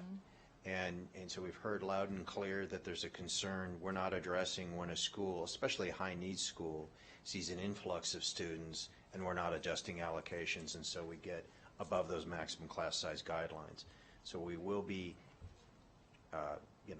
pending, this board's approval and pending adequate resources, we want to be able to fund post-count day, mid-year adjustments to allocations, i.e. class sizes. And we actually have done that already at, I think, 5 to 6 schools, based on kind of where we saw our financial situation. But I just want to speak, I know that's probably just part of your concern, but we've heard loud and clear it is a concern that we can't just leave schools to flounder after count day. And so that will require resources, but we intend to provide a bank of additional allocations that we can then allocate out to schools in those situations. Yeah, thank you, Madam President. Excellent question, and I concur with your concerns and appreciate the response. Real quick, just a clarifying question, Mr. Mathers. Going back to what President Smith brought up at the very beginning, because I think there may be some confusion with our staff. So here's a statement: reverting elementary assistant principal allocations to pre-pandemic levels. That's not what we're talking about here. I'm sorry, which one? Well, I'm reading a statement in an email from a member of our staff, and they're expressing concern about reverting elementary assistant principal allocations to pre-pandemic levels. That's not what we're doing here. Okay, we're not, as President Smith said, robbing Peter to pay Paul. We're not, and you took action during last fiscal year to eliminate the standalone principal issue, and we pre-funded that. As ESSER funded positions go away, we pre-funded our ability to avoid a standalone principal issue. I don't know if that was really bad English, but anyhow, we pre-funded the positions it would take for next fiscal year so that no elementary school will have a standalone principal situation. So no, we're not going backwards, and the intention is to only increase staffing in the areas we've identified, or again, as we talk about this further, February, March, April, and May, if there are other concepts or ideas or concerns you hear, we can talk about it. So this is just an initial, kind of, again, preliminary recommendation of here's where we're headed, but it is not to reduce staffing at our schools, no. Yeah, and I appreciate that. Again, it was to the pandemic levels. I think that was a misunderstanding, that if we extend, then we must take, but we're not doing that. Although I recognize it is a new theme for everyone, but that's not what's happening here. Trustee Westlake, followed by Clerk Rodriguez. Thank you, President Smith. So I want to reiterate an influx of 10 students in a Title I school can have a huge effect on the outcomes. And so it is just super important that the supports are there for our Title Is. I wanted to ask, what about interventionists? So we have a large class size, which the whole point is to get a lower class size is so that the teacher can have more one-on-one or the direct connection with the students in the classroom. That's hard to do the bigger you get, the thinner you get spread. But maybe in the meantime, before we can get teachers, we get interventionists that can go in and kind of rotate in that school for 4th and 5th, because those are the grades that are leading directly into the middle school where we see ourselves struggling. But the interventionists go into the classrooms. Not all the kids need that one-on-one. Some kids are just soaring, but goes in and pulls small groups. Now we've got a small class size. These little kiddos over here can keep doing what they're doing, and then we have the small class size pulled out, and then those kids are brought up. I'm just thinking, I'm trying to get some other ideas out there. Thank you, Trustee Westlake. Again, a very good point. Appreciate you bringing that up. If you look up at the collaborative schools, one of the points in there, as you can see, a focus on those intervention subs. So again, when we look to support our most in-need schools, that's very much a part of the equation, and it really kind of echoes everything that you had just mentioned, the ability to provide additional services to some of our most in-need schools. And so that's certainly a part of some of the themes that we're expressing here today. Mm-hmm. Well, thank you, Madam President. I do have a couple of questions. One, is there like a, for lack of a better word, it's kind of like an org chart or something where, like, if you have X amount of students, you'll have X amount of teachers, custodial staff, things like that? Are we able to get a copy of that? That'd be great, because I don't know what triggers what, and that's the one thing that I will share that I know I've been hearing. I think a lot of us have been hearing. I know we had some talks with what triggers what. You know, and one thing I have been hearing quite a bit is, like, these numbers are always just a little bit out of touch. So if we could see that, that'd be great. And then kind of to just piggyback off Vice President Mayberry, I think I know what you're talking about, the commenter. I think one of the concerns is that principals, because there are still, you know, I know we made motions to get away with standalone schools, help our elementary principals at least have a dean. I think one of the concerns that some of them are having is that when they hit a number, they actually need an AP instead of a dean. So is there like a matrix for that, or what might that number be? Thank you for your question. So if we're looking at the elementary school level, the way the staffing guidelines are written, so this is what they look like. We'll get you a copy. Is 550 students for a title or risk elementary school, and other schools the ratio is 600 students or more, the school gets an assistant principal. So like I'm sorry, can you say that one more time? Yeah, so at a title or risk elementary school, once the school hits 550 students, they get an assistant principal. At a non-title or risk elementary school, once they hit 600 students, they get that assistant principal. Okay, all right, thank you. No, I do want to add that, and I am really pleased with this because in this current fiscal year, when this board did vote to do the first step, which was to eliminate standalone principals, we promised the principals and the community that the associate chiefs would go and have those conversations with them. An example of that was the Mount Rose Academy of Languages, which is a pre-K-8 program. So based on their head count, they may have qualified for one thing, but in consultation with their associate chief, they actually got an AP out of that process. So just so everyone knows that like there is, you know, logic and collaboration built with that, whereas most of the other schools acquired a dean in that first step that didn't already have a learning facilitator. This potential action would take it a step further, but that is one example of a school that did end up getting an AP from that because it is such a unique educational model with being pre-K-8.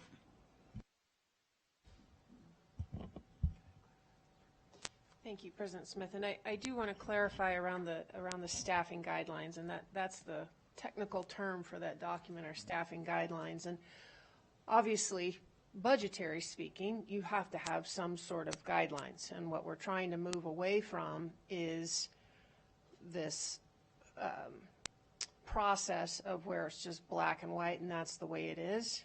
There has to be some common sense approach to that and looking at the individuals. And our budgetary team, our academic team have been tremendous in getting to that point as far as we need to look at the specific school and start talking about what that specific school needs. But you must have some sort of guidelines when you're doing that. Absolutely agree. Totally understand. And I would add to that this is not a criticism. This is a behemoth. It's a behemoth, and there are so many beautiful nuances and differences. To that point, I would like us, and I still do want to have this as an agenda item. I would like us to, not us, the experts, to figure out a way to be more responsive, because when you when you have things going on in your school and you worry and you feel things are out of control, and now you have a SBAC, I-READY testing coming, and all these things going on, and you know that you need another teacher, we can't wait on those things. Now, granted, you make a very good point about we have to have the employees ready to be able to fill those spots, but I would like us to figure out, not us, again, the experts, figure out a way to be more responsive. And I believe only the boots on the ground, so to speak, can figure that out. All right. Oops, sorry. Thank you. I just wanted to echo what Trustee Nicolette just stated. I support that as well. All right, thank you. Now we're going to talk about weighted funding. So again, earlier we talked about the increased funding specifically for EL and at-risk dollars in this last legislative session. You can see in the table at the bottom, significant increase in English learners and at-risk weighted funding from last school year to the current school year, and we get a little increase going into the next school year as well. And as we talked about earlier, gifted and talented remains relatively flat and will continue to be mainly supported by the general fund. So we have, weighted funding is very restrictive and can only be used for specific purposes. So these are the portions of law that at-risk and EL weighted funding can only be used for. So as we go through the budgetary process, we need to keep in mind that, certain things can go over there, other things that get approved would need to be funded out of the general fund. So if we focus on our EL weighted funding or English learners weighted funding, some of the ideas staff is working through is reducing the student to teacher ratio for EL teachers from 70-1 to 60-1. What that would do is create about 33 more teaching positions to provide supports to our EL students. We also have teacher assistant positions in our Title III grant. There's been reductions in Title III over the years, so if we shift those positions over to the EL weighted funding, it would provide a more stable source of funding for those positions. Pre-K is also an acceptable use of EL weighted funding, so you'll see shifting some programs over from pre-K grants over to EL funding and also potentially adding new pre-K programs. And then lastly, we're looking at adding additional positions to support translation and interpretation services, and also the EL and dual language program coordination. If we look at risk funding, just like EL funding, we have to go through a school-by-school analysis because the intent is that schools will receive the same amount of funding on a per-pupil basis. So with these decisions, we'll have to do that complex analysis as well.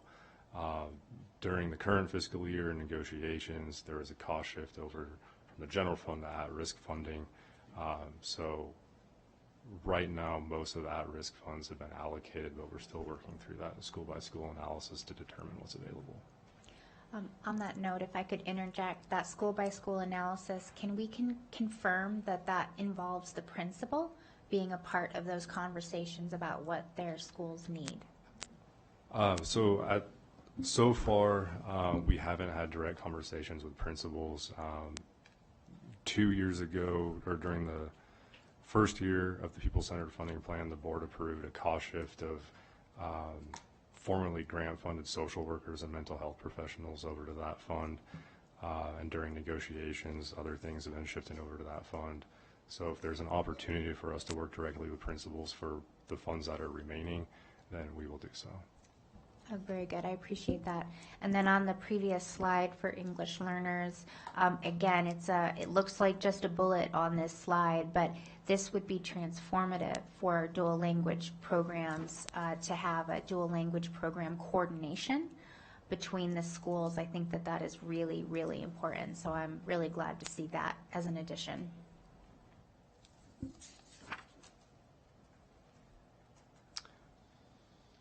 Okay, I'm going to hand it back to Mark for recommendations and next steps.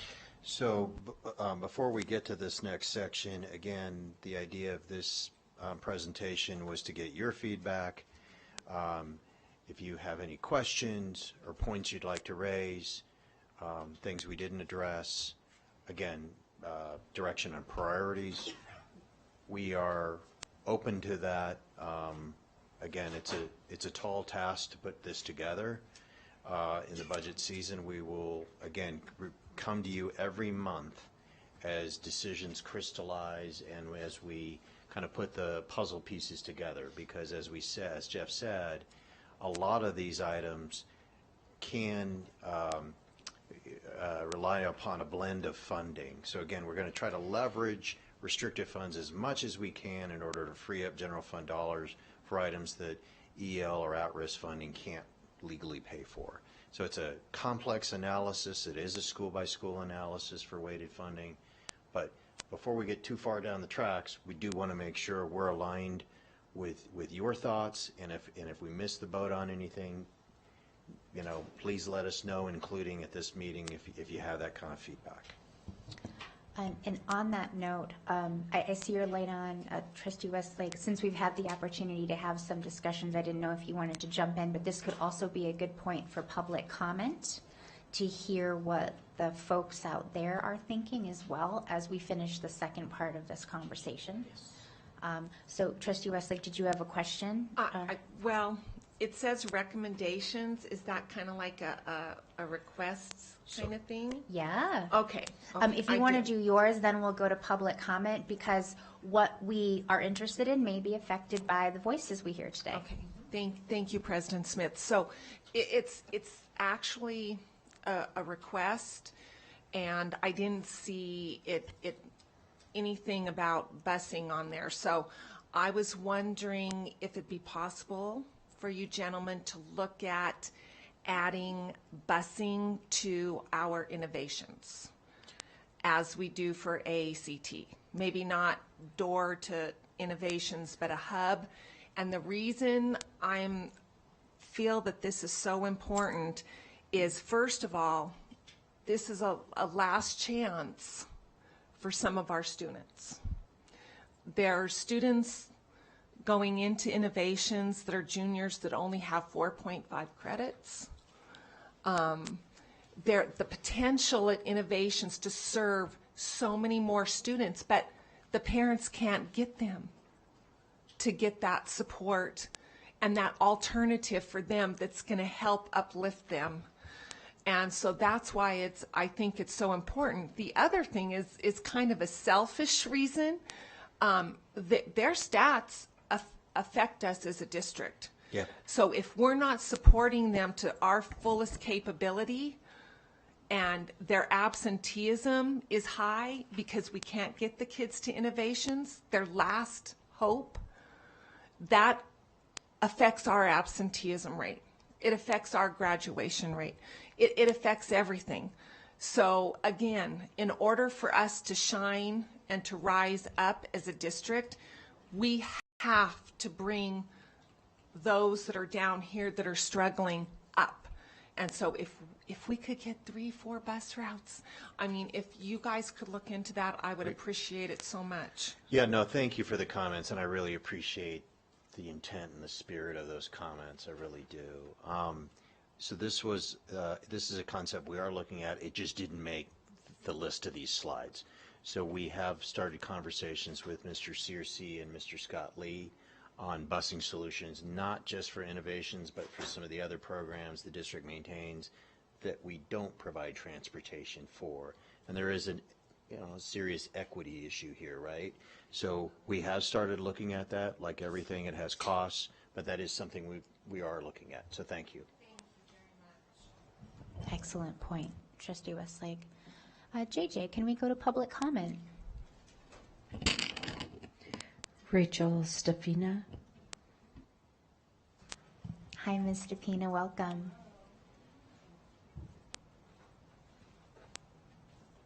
Oh, and you have friends, welcome. Hello. Ready? Okay. For the record, my name is Rachel Stupina. Good afternoon, Board of Trustees, Superintendent McNeil, district representatives, and of course our members of the public as well. I came today to share my support for dual language education program teacher allocations and the dual language program coordinator position in the budget related to this agenda. I wear many hats. I don't have one on right now.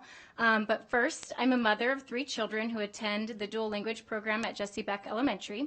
Second, I'm the vice president of the Dual Language Action Committee, a self-organized group of parents who commit their time to collaborate with school administration, teachers, the PFA, and the community to support the unique needs of students in a dual language program. I was able to participate in the core planning team for the strategic plan and heavily supported Goal 1. I also want to state my support for the English language learner weighted funding and also our pre-K programs on this agenda item. Professionally, I work 2 jobs. I have been a grant-funded bilingual interventionist at Jesse Beck Elementary School for 5 years. A lot of that was during the COVID years, so it was really, really big learning there. And I also work full-time for the Nevada Department of Education in the Office of Early Learning and Development. For the record, my comments today are shared as a private citizen. I hold a master's degree education in bilingual early childhood education and completed my degree with a 100-page case study that analyzed the dual language program at Jesse Beck Elementary School. You can read that if you'd like later. I did not put it as public comment. I share these many hats with you because they contribute to my funds of knowledge in dual language education and provide context to why it's so important to support dual language programs through teacher allocations and program coordination. Dual language education has consistently shown to be the best type of support for students to reduce English language learner achievement gaps over the long term. And these programs cannot be successful when operated on a whim or with little planning or limited district support. Let's see, I'm going to skip that because I'm running out of time. So teacher allocations and program coordination specific to dual language programs have been a need since the dual language program's inception in our community almost 20 years ago. I want to pause here to celebrate our school district for being a leader in the state when it comes to the longevity of implementing a dual language program. In this celebration, however, it is imperative to note our opportunities to grow and point out that dual language education programs need specific funding. Complex funding examples include teacher allocations, specific leadership and teacher training opportunities designated to support dual language teaching, and program coordination and expansion eventually. Lack of adequate teacher allocations for dual language programming has impacted my family in many ways, and my son will tell you a little bit about his experience next. Perfect timing. Thank you so much, Ms. DePina. Hi.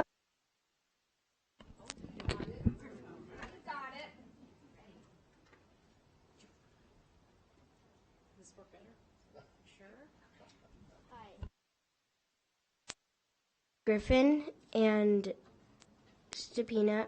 I am 9 years old. I go to the school Jesse Beck. I am in 4th grade. I want to share a few things about my school. The 5th grade leaves to do English in different classes. And their 4th and 5th grade together. When they get back, there are 35 students and it gets crowded. I think it's hard for the teacher to teach 2 grades at once. I love having a bilingual school. I think schools should have more bilingual classes because I speak 2 languages. It's a gift everybody should have. Thank you. Oh, Griffin, that was fantastic. Thank you so much. Mike Krogan. Welcome, Mr.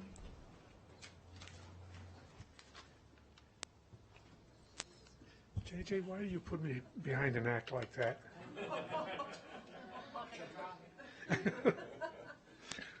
I would like to throw, I wasn't going to say anything, but dual language coordinator? Oh yeah. The dream for me would be that in this district, the high schools have chemistry taught in a non-English language, social studies taught in a non-English language. The curriculum is the same in both, the same with the English mainstream, but they are taught in non-English languages for students who are trying to learn those languages.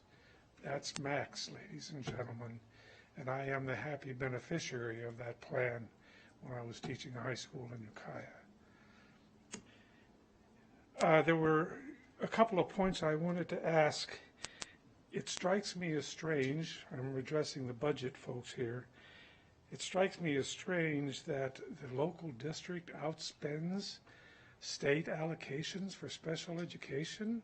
I'm not even sure that the federal allocations in special education allow for that. Just a question. Secondly, a stated goal on the first slide and throughout the has been to reduce caseloads for teachers and staff. So a question, do additional deans at elementary schools and high schools lead us toward a reduction of student class size? The little fellow that was just up here touched on that very subject. And about the fees to attend TMCC, UNR, and other IHEs, we heard a lot during the discussion with Tracy Moore. Can we find a Tracy Moore guy that will reach out to those IHEs and arrange ways of handling those expenses for kids that are in our high schools? And I had a 4 in here. Oh, it was a dual language thing. So I think my scratchy notes are done. Thanks for your attention. Thank you, Mr. Krogan. Kaylin Evans. Welcome, President Evans.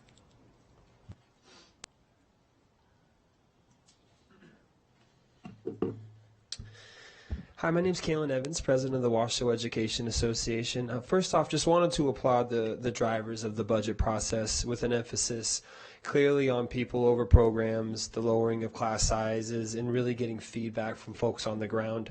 Listening to staff at the ground level is the key, right? We're always kind of searching for that silver bullet to fix a lot of these issues, but the solution has always been right in front of us, and it's our people, right? It's empowering our staff, it's empowering our families to best serve our students. Along with the general funds, the emphasis on weighted funding is clearly focused on personnel. Thank you. That's going to best support student needs. I'm not going to go through each line individually, but just speaking on how, thank you for your work. We know that, President Smith and the board, that you guys have been very hands-on with your input on these areas, and it clearly shows. To be very clear, I understand that this is the first step in a larger process, that this does not include all the future funding priorities, so I fully understand that, but I want to just put a couple items to keep on everybody's radar. The first, around the reduction of class sizes, is the continuation of the mid-year allocation. I mean, that was a major milestone in this district, the fact that we were able to start providing that. In addressing class sizes throughout the year is huge, and so continuing to provide funding and an emphasis on that, I think, is extremely important. I know I've spoken many times around Appendix B and the need to address this structure after being neglected for the last 25 years, but one piece in there that hasn't been discussed that I need to be on the record for is around the athletic director positions. Athletic directors are an absolutely essential component to any high school. You do not have athletic programs at high schools without the ADs, and I don't know if a lot of you know, but ADs are not provided a full allocation. They are a half-time allocation, meaning I go to school in the morning and I teach history class, and then I also half-time do my athletic director responsibilities. Athletic director is a full-time position, and honestly it should be on its own extended contract, let alone being on a half-time allocation.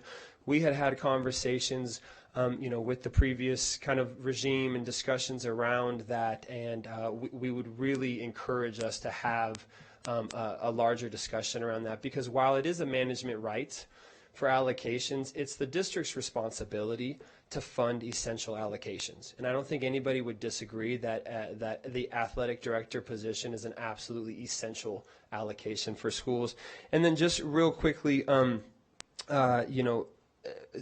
talking about, actually I ran out of time. I'm going to let it go there. Thank you guys. Appreciate your time. Thank you so much, President Evans. It's so much better to do it that way than after the beeping. The board received emails from Aaron Lane, Carrie Woodhead, Dana Hart, Chris Stepina, Paul Sumby, Mela Lonzano, Charlotte and Gavin Hartman, Teresa Menzer, Kate Fluget, Laura Hurley, Katrina Caloris, Suzette Champagne, Sarah Cummings, Jennifer Mortensen, Nasid Baldio, Quinn Sims, Jessica Diss, Heidi Garvelis, and Sarah Welsh. Thank you. And I think we might have a couple more people out there who are interested in doing public comment on this item. If you are one of those people, come on up, and then we'll have you fill out a card after, okay? And then we'll bring it back to this board. I thought this was under the same regard. I thought all of three, so sorry, apologies. Thank you, Madam President, Board of Trustees. Glad to have you, Dr. McNeil. I'm here giving public comment as an elementary school principal at Lemon Valley Elementary School, as well as the Vice President of WESPA, representing our members. I support using funding to provide a dean of students at the elementary school and campus monitors at the high school, as well as I also support the use of weighted funding to provide EL student support and learning facilitators at the highest needs schools. The role of a dean of students at an elementary school is critical to maintaining a positive, supportive learning environment. The importance of a dean of students is to extend that ability to provide a positive and responsible management of student behavior and enforcing progressive discipline and supporting our staff. That dean of student is vital at our elementary schools to provide that safe and supportive learning environment for our students to strive academically, socially, and emotionally. Also, the learning facilitator is highly significant, contributing to improving teaching and learning practices. Learning facilitators have a role in all elementary schools to work closely with teachers individually, tailoring their support to meet each student educator's specific needs and goals. This personalized support helps teachers address their unique challenge and improve their instructional practices.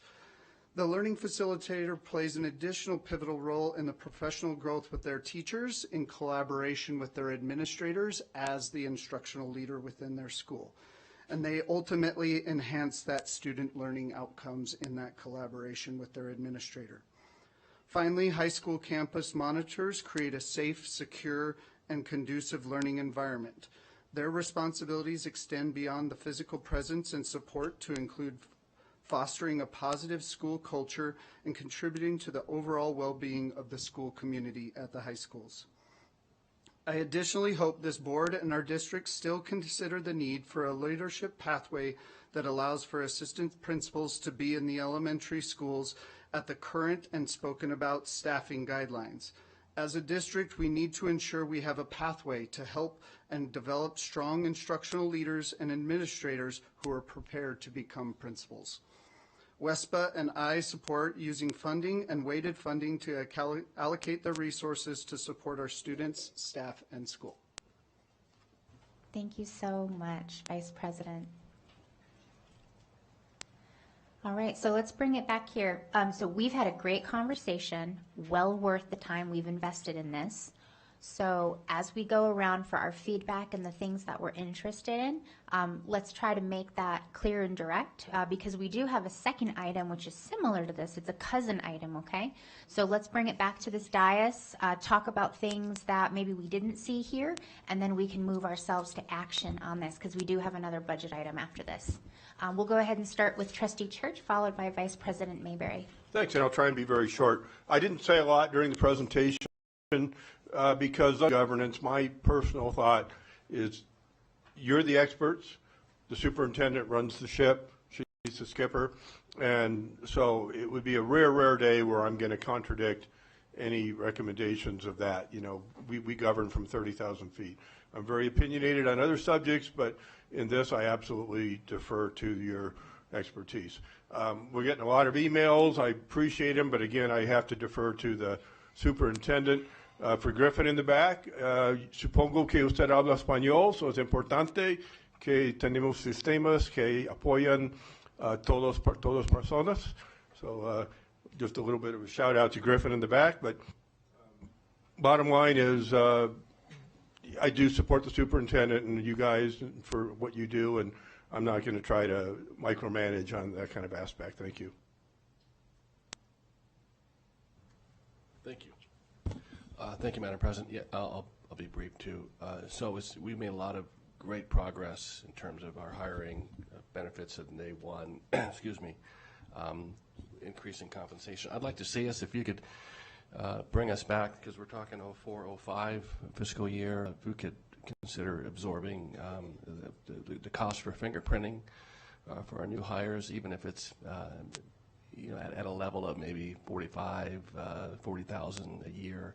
I don't know what that cost is per employee, but I think it's something that would help us in terms of recruitment and hiring. Secondly, listening to President Evans earlier, looking at the next fiscal year, we've talked a lot about, and by the way, we've talked about that fingerprinting fee as well, I think multiple times, so that shouldn't be a surprise. And then there's that Appendix B piece, increasing compensation for our coaches, our club advisors, those kinds of things. Is there a negotiation piece for that? Is that something that we could build into the budget, at least consider? Any feedback on that you could provide us would be appreciated. So that would, to clarify, that would be a meet and confer issue, and in fact in the collective bargaining agreement we have with WEA, we did indicate in there that we would have discussions this spring on compensation for coaches in Appendix B, so we will do that. But of course, in order to, if we do come to an agreement, and if there are increases to compensation, we'll need to fund it in next fiscal year's budget for sure. And I think that does align with one of our strategic goals as well, in terms of providing for our students and after-school activities and intramural sports, that sort of things. That will go a long way, I believe, in helping our students stay in school, reducing chronic absenteeism. So those are my thoughts, but thank you. I'll stay at the 30,000-foot view because your work is excellent. And so 3 points. I so appreciate that we continue to look at the right people in the right places, because we know the right people in the right places, that's what makes a difference. We can have all the programs and the cool tools, and it's the right people in the right places. And then I concur with President Evans that it is so paramount, and I know you know this, and this is not easy to do because everyone's so busy, but it's so important to get the input from the people that are doing the work on a daily basis. It's just so important, and I know that's a complex task because every person I know has a really fabulous idea and an opinion.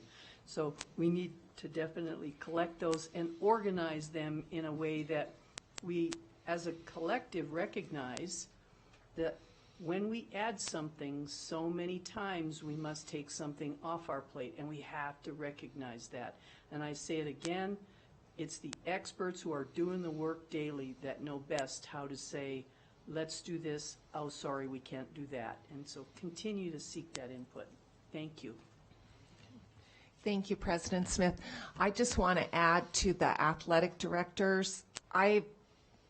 In 11 years of serving on the board for Sierra Youth Football League, I worked with every single high school athletic director to procure fields for the youth football games. And I would have set meeting times with the ADs, and not once was that conducted just sitting down. It was always on the move. Those guys were just hopping.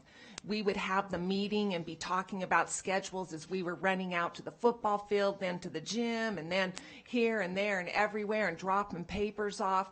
I mean, they don't stop. It just is a thankless job. So that is important. The other thing I wanted to see if we could look into is the fees for aides. Right now, the aides are paying for their testing to become an aide, for their certification. If there was a way we could absorb, I think it's like $75 a test. And unfortunately, I mean, sometimes they don't pass the first time, so now they're up to $150. And the compensation is not huge, but if we could attract more young people that would want to become an aide and see if this is something that they want to continue on by absorbing their fees for their testing, I think that would go a long way. Thank you. Thank you, Madam President. I too just want to echo Vice President Mayberry, Trustee Nicolette, and Trustee Westlake as far as the Activities Director, and looking at that, and Appendix B as well for WEA. And a couple of other things are more of a question. The board, we previously voted to provide free and reduced lunches and meals. That was through ESSER funds. Is that correct? Are we still providing that through ESSER funds? That was actually state funding. State funding? That covered universal free meals for the last several years. And are we looking to continue to use that for the next fiscal year coming up, or? So there was a decision by the governor to not have universal free meals next school year.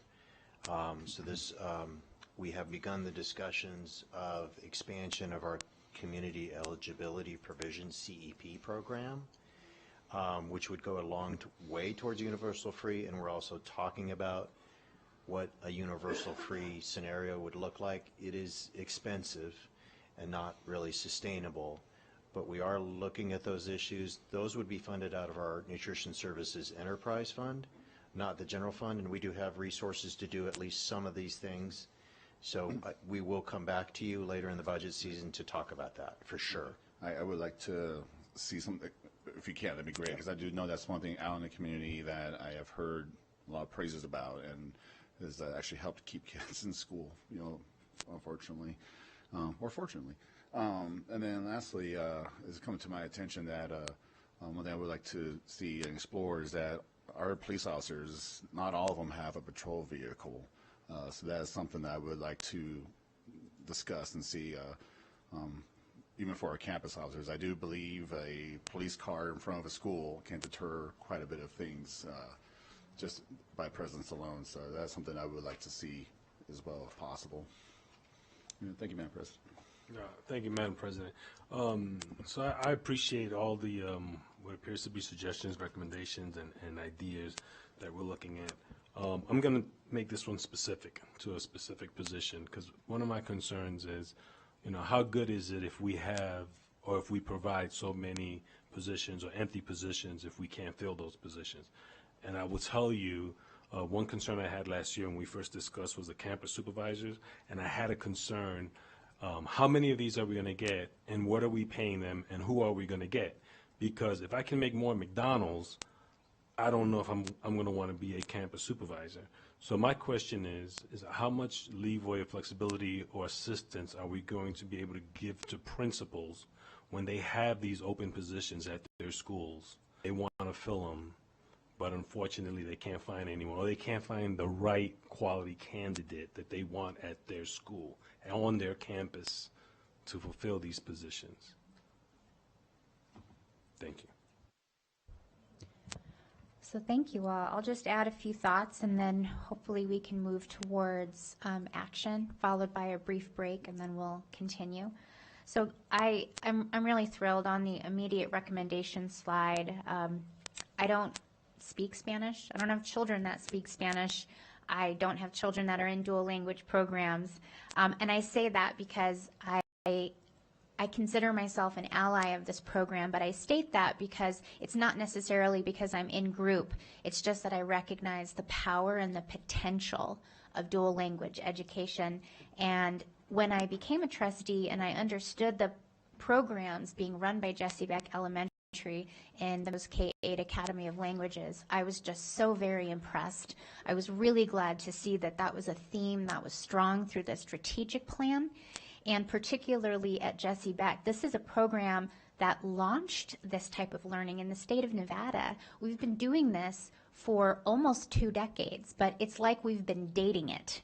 And now it's time to put a ring on it and really fund it and have teacher allocations for it, rather than forcing them to balance across allocations in general education.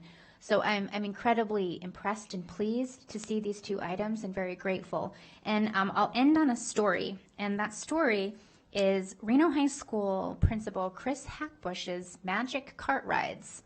And the reason why I want to bring up Principal Hackbush's magic cart rides is that when I was with him earlier this school year, because Reno High is always the first school I visit each year, we go on a little golf cart ride. And I always ask my principals, what do you need? What should I know? How can we be serving you? And he's actually where I got the information about the family graduation advocates and the high school campus supervisors, which they had, but then the funding for that, because it was federally funded, fell off, so they didn't have that anymore. And so I share this story so that when everyone sees these great ideas up here, I want you to know that so many of them come from our staff who trust us with their stories and with their needs and allow us the honor to carry that banner for them. So now probably all the principals will want to take us out on golf cart rides and give us their lists of all the things that they want. But I just want to say thank you so much to Principal Hackbush and for all of our principals who do that work, and for sharing your lived realities so that we can eventually potentially have motions like the one that we're going to make now. So just thank you so much. And then I will move over to Trustee Nicolette. Beautiful segue, like the motion I'm going to make now. I move that the Board of Trustees provides direction to the superintendent to analyze and report back to the board specific budget items, issues, and other changes to the strategic plan budget weighted funding and the fiscal year 2024-25 budget process. A second.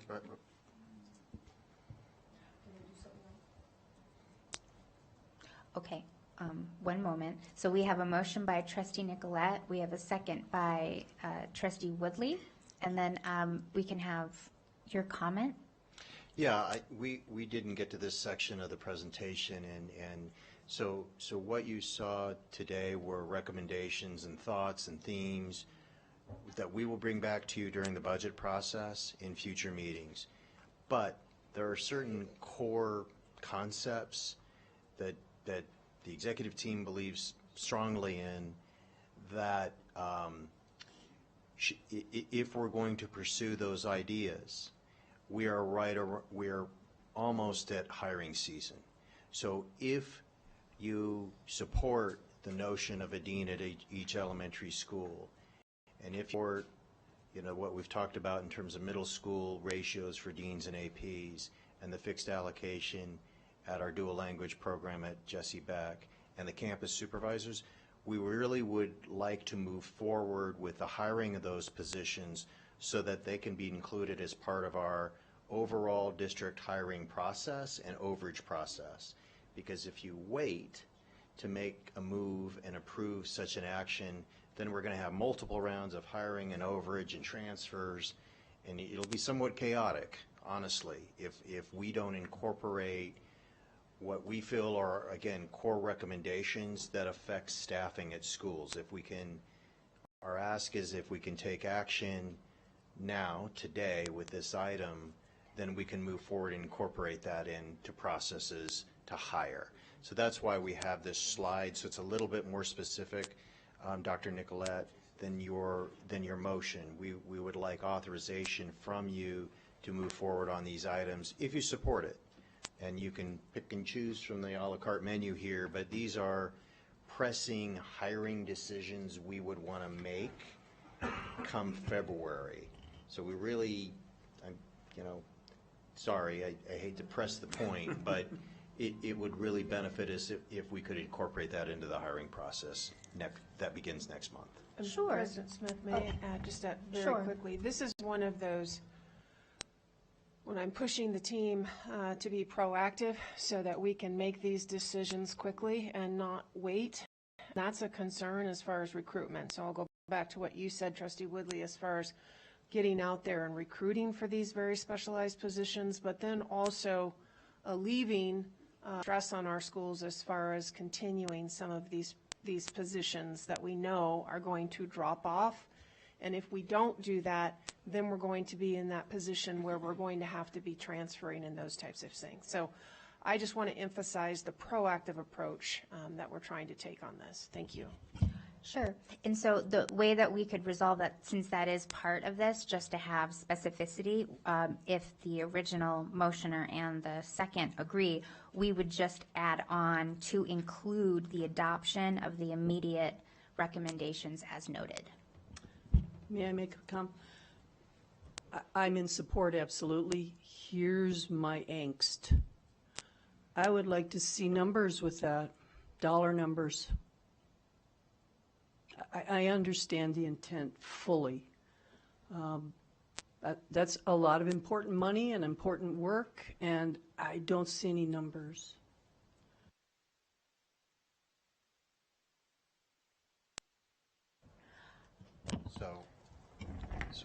So my esteemed budget director has such numbers that he can go over.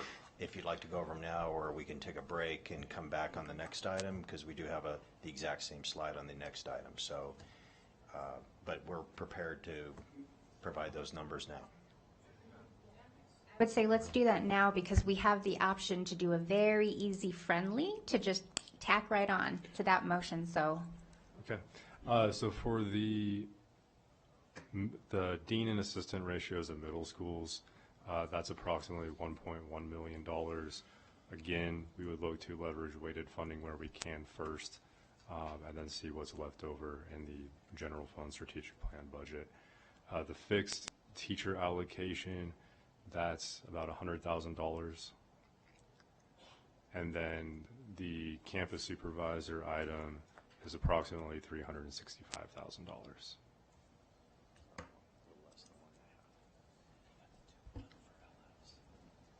And I'm sorry, the first item up there, for the elementary, providing the elementary deans and then the LS at the highest need school, that the additional costs related to the LFs, we would use weighted funding for that, and that would be $2.1 million. Okay. That would come out of weighted fund, either EL or at-risk funding, depending on what the school has available.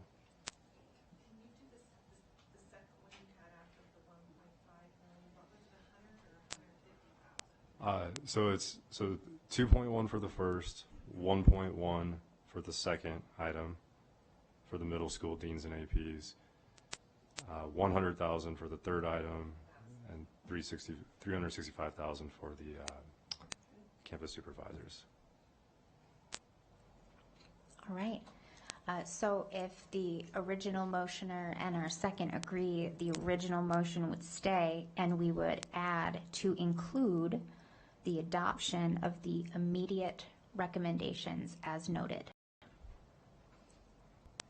I'm good with that. Alex will. Thank you. Very good. Just one last question. Okay. Just to confirm, so for the elementary schools, for Title I and at-risk, that's, excuse me, an AP would be triggered at 550 students and then 600 for other schools? That's correct. All right, thank you. All right. Oh. And then so the agenda item talks about budget 24-25. So just for clarity, so these immediate items, are they going into effect this current fiscal year? No, the positions will be funded in 24-25 Right, next okay. fiscal year, but we have a hiring season. Got it. So it's really just to authorize us to begin the hiring process for these positions that'll be funded next fiscal year. So July. Right, July 1, yes. And thank you, Madam President. I just want to note that I did just recently learn from one of my principals that, in fact, this is the hiring season, and we are competing with other districts. So I'm very happy to hear that we're doing this ASAP. Thank you. And soon everyone will be able to check out those opportunities at www.washoschools.net. All right. Great discussion. All those in favor of the amended motion, please say aye. Aye. Aye. All those opposed, nay. All right, motion carries. That was a fantastic item. We've been at it for a bit, team. It's 4:18. So let's just take a brief break because we have another finance item and a couple items after that. So let's keep going. So I will call a 5-minute recess. Thank you.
All right, everyone.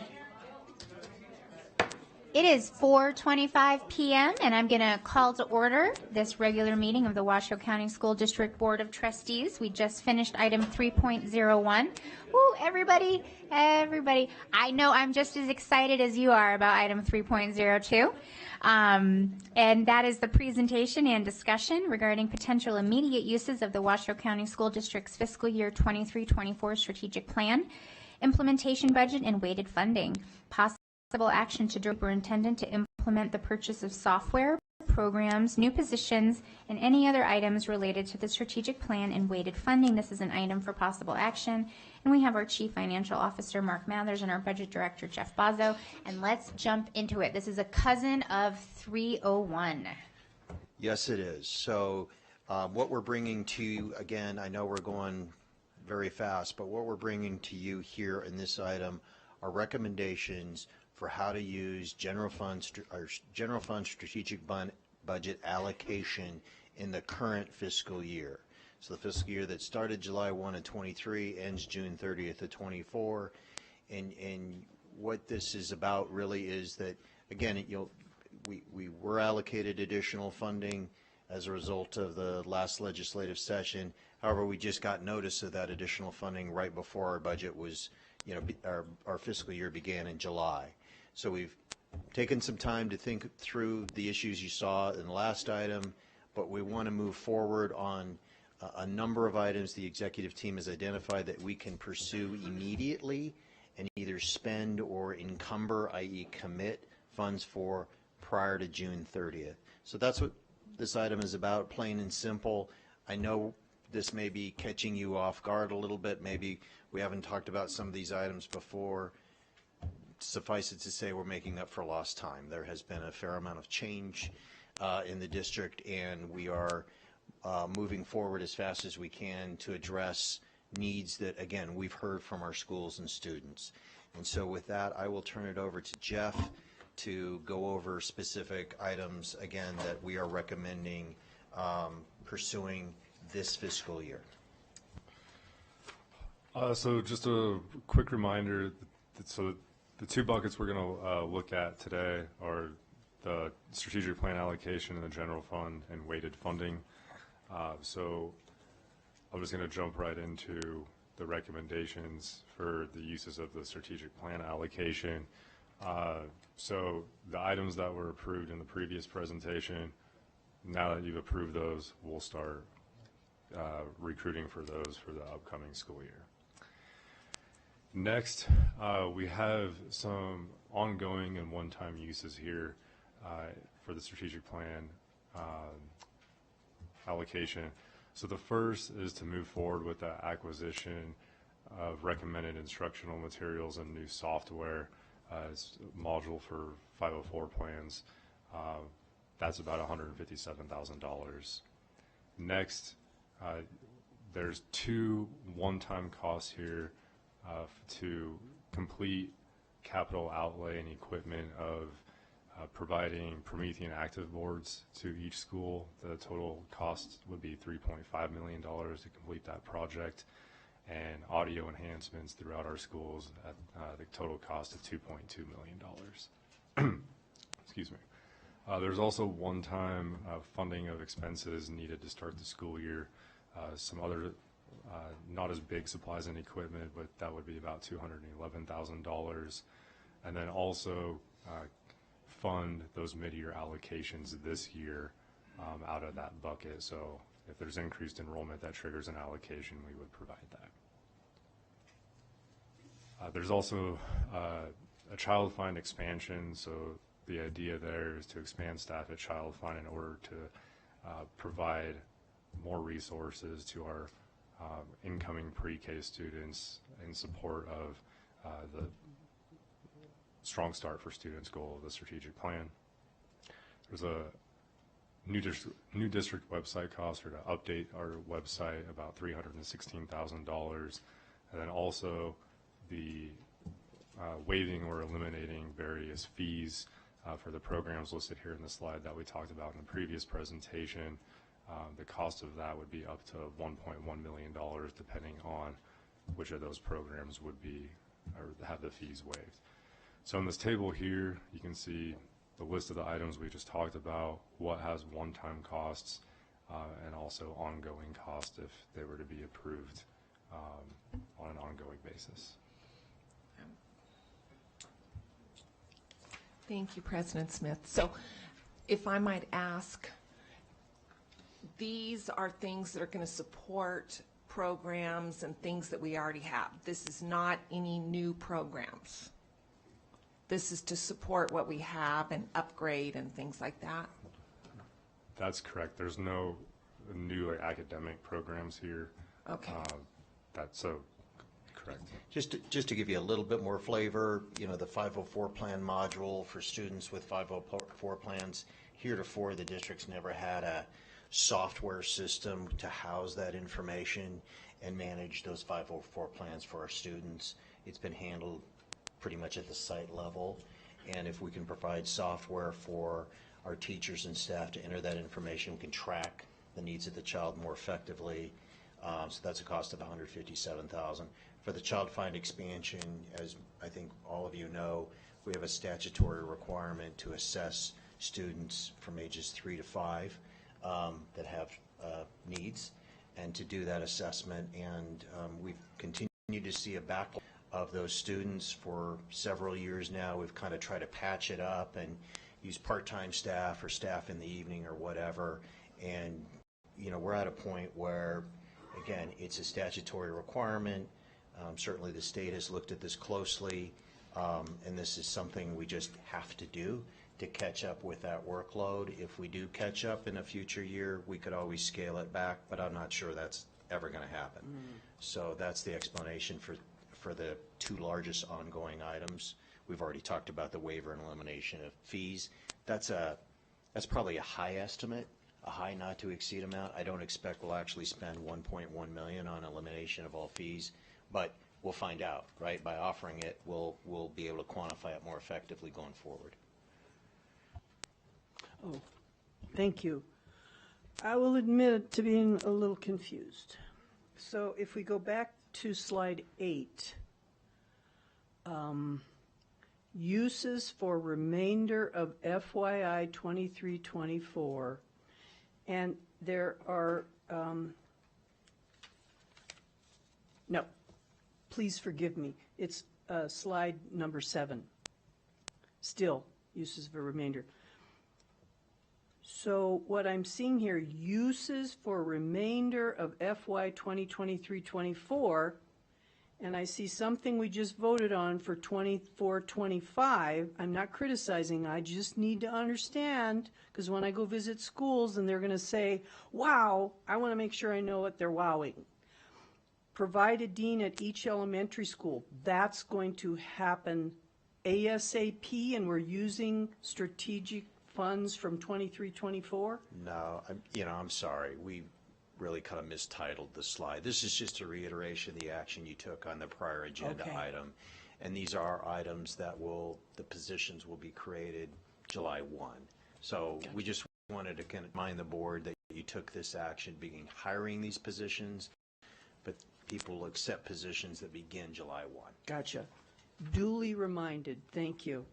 And then on slide 9, I'm glad to see about the Child Find expansion. For many years, we have had a backlog for all the right reasons because we didn't have enough people. And I hope we can find those people. So the 1.2 million, is that really around personnel to do the work? Okay. Yes, it is. All right. And when we talk about waive and eliminate fees, we've had a lot of discussion about fees.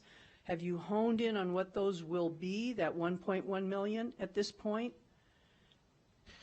So they will be all advanced placement fees, all IB fees, and dual credit fees. Okay. And, we have looked at fees we charge at schools. We charge many more fees than this, and so kind of the notion is this is a start to addressing this barrier. Again, I think we're going to spend less than that, but we didn't want to underestimate it for you. Right. So, we've had in the past a grant that has provided a waiver of some of these fees for the most needy students. But we know when you set a fee, it's automatically a barrier, and some students won't request relief of those costs. So by making a statement here, we hope to eliminate that barrier. Well, and we have a fabulous grants department, and I'm certain that down the road we can continue to write grants. And once smart kiddos and families get wind of this, it will grow as I would hope it would. Thank you. You answered my questions. Okay, we'll move on to one-time uses for weighted funding. So again, with at-risk funding, we had a cost shift during collective bargaining. The fund right now doesn't have the capacity to take on new costs. So we'll jump to the English Learners Fund. The suggested uses here in this table, this is feedback that our English language department has received from schools on things that they need to provide services to students and families. So you'll see a lot of translation devices here to help with that communication with students and families, and also a professional development program at the end. So in total, these costs would be $810,000. Thank you, President Smith. Is 1,000 headsets enough? I mean, there's 60,000 students. I would think that we would need more than that for our English learners. Hi, good afternoon. For the record, I'm Megan Waugh, the Director of the English Language Development Department. And we currently have quite a surplus. So this would be adding to the surplus that we already have. Correct, yes. And like the connector into the iPad, et cetera, all that's changing now, evolving. So yeah, but this would just be in addition to.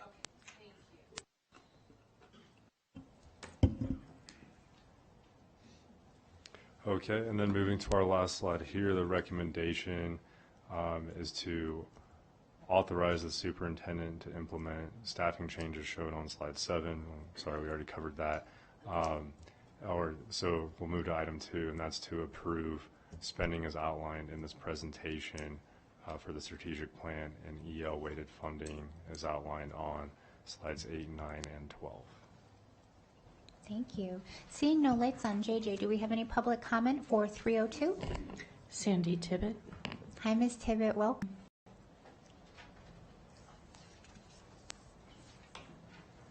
Hi. Hello, I'm Sandy Tibbet for the record.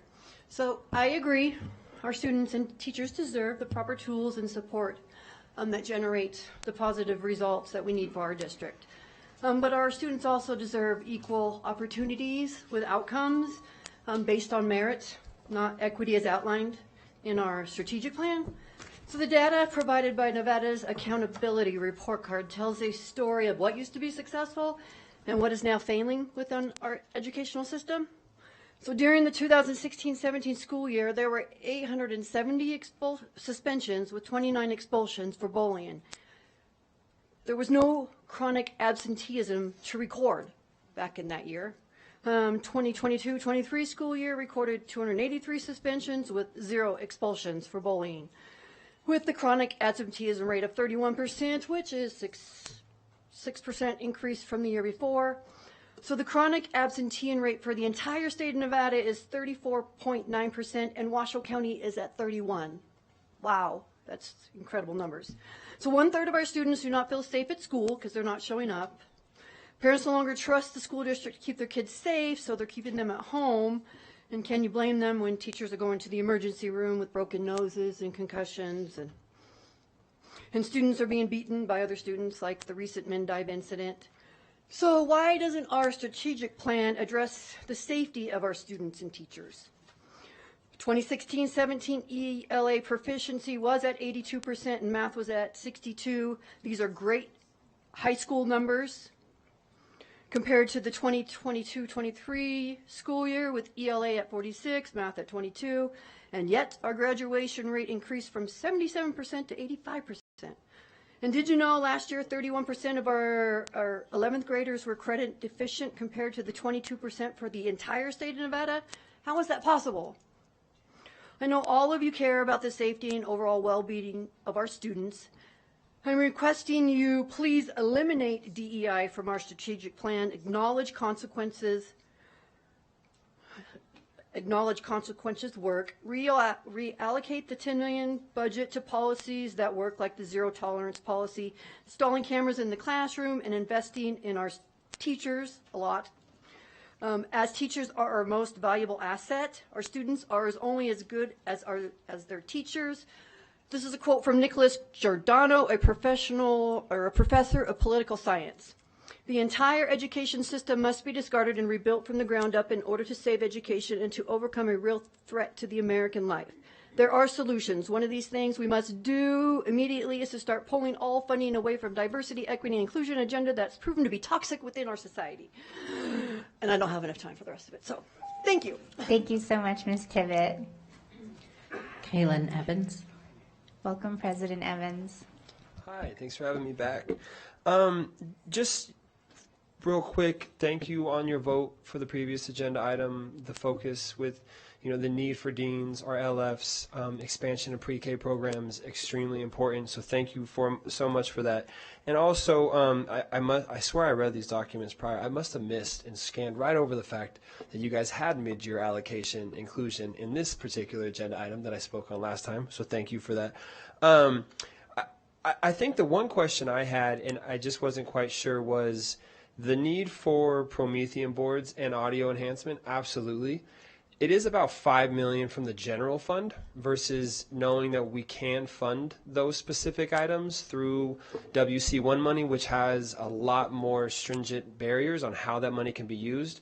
I know we're trying to get this money spent today, but I think that was just something that popped out, not to insinuate that we don't need those. We absolutely do. I know we've been using ESSER funds to fund all of those programs, and obviously that money's gone, so we're trying to really close out, and I'm assuming the reason would be, now we'll have them across the district and everyone's upgraded, but again, $5 million of general fund money that really you guys have a lot more fluidity in how that's spent versus money that could be used for capital. I know we've got a great team in here. They could probably answer that. But those are the only things that drop off. And then thank you for the work on child find expansion, pre-K. That stuff is extremely important. So thank you for that. Thank you, President Evans. The board received emails from Angie Bryan, Colby Reardon, Kim Crowley, Jill Bayless, Kendra Smith, Brandon Bringhurst, Chris Hackbush, Marcus Culpepper, and Katie Fitzpatrick related to this item. Thank you.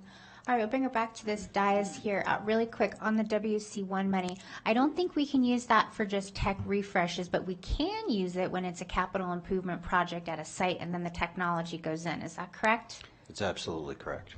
Okay. Yep. We can't just buy equipment across the district. That would be an ineligible use of WC1. I wish we could, though, for the record. All right, I'll bring it back to this dais here if anyone's ready to make a motion, or Vice President Mayberry. Only because Trustee Nicolette asked me to. Thank you. To clarify, we actually don't need an item on number 1 since you already made that motion as part of the previous item. So we're really only asking for item number 2 as part of the motion. And I think the recommended motion we have here covers that. So I believe the motion that we have there is okay for what it is that we're doing for this item. Okay, thank you, Madam President. Are you ready to take the motion? Yeah, I move that the Board of Trustees provide preliminary approval. Excuse me, we're on 4.3.02. 3.2, thank you. I apologize. I move that the Board of Trustees provides direction to the interim superintendent to implement the purchase of software programs, new positions, and any other items related to the strategic plan budget and weighted funding for the 2023-24. I second. Alex was Trustee Woodley was being a gentleman. But the second is Trustee Westlake. Okay, so motion by Vice President Mayberry, seconded by a hair, Trustee Westlake. Seeing no lights on, all those in favor, please say aye. Aye. All those opposed, nay. All right, motion carries 7-0. Great conversation, great work to the entire team. These are two very exciting options. All right, team, that closes item 3.02 and section 3 in its entirety. And we'll go back to section 4. As a reminder, we've already handled item 4.01. So that brings us to item 4.02. This is our quality of education item. This is a review of the strategic plan goal 1, strong start for every child, and key strategies used to improve student learning outcomes and to fulfill this goal. This is an item for presentation and discussion only. And we have quite a group of presenters today. In front of us, we have our Chief Academic Officer, Dr. Troy Parks, to kick us off, and we're very excited about this conversation. As are we, President Smith. Thank you for this opportunity. We are here this evening. I want to acknowledge Interim Superintendent Dr. Krista McNeil and the Board of Trustees. And as we talk about Goal 1, strong start for every child, I'm going to give you a quick outline of what we have in store for you today. So it's a little bit different than we always do, so I'm going to be paying attention if you're paying attention. All right, so first and foremost, we're going to celebrate our student superstar, Nyla Casillas de la Riva. She is a student at Matthews Elementary School who has gone through our pre-K system. That is going to be done by Principal Slatter. And then here's the subtle part. Once you take the picture with our student star, I'm going to ask that you remain standing because you have a bonus today. The bonus is we have 2 state-recognized pre-K teachers that we also want to recognize, but we want to be efficient with our time. So once we take that picture with our superstar student, you're just going to simply remain standing, and then Principal Slatter is going to come up. She's going to make some remarks about her amazing pre-K teachers, and then we have another photo opportunity. No quiz, but I will be watching. All right, so once we get through that, celebrate our school, Matthews Elementary, I will then turn it over to Casey Edgington, our P3 coordinator, and Tina Springmeyer, our Director of Child and Family Services, and they will walk us through our current strategic plan pillars and the many strategies that we're deploying to improve learning outcomes for our P through 3 students. So, next slide, please. As always, we focus on every student and their success, and we know that we cannot do this without our families and communities. So, with that, we will get started, and I want to bring up Principal Slatter and Nyla to the podium. Welcome, Principal Slatter and Nyla. Hi.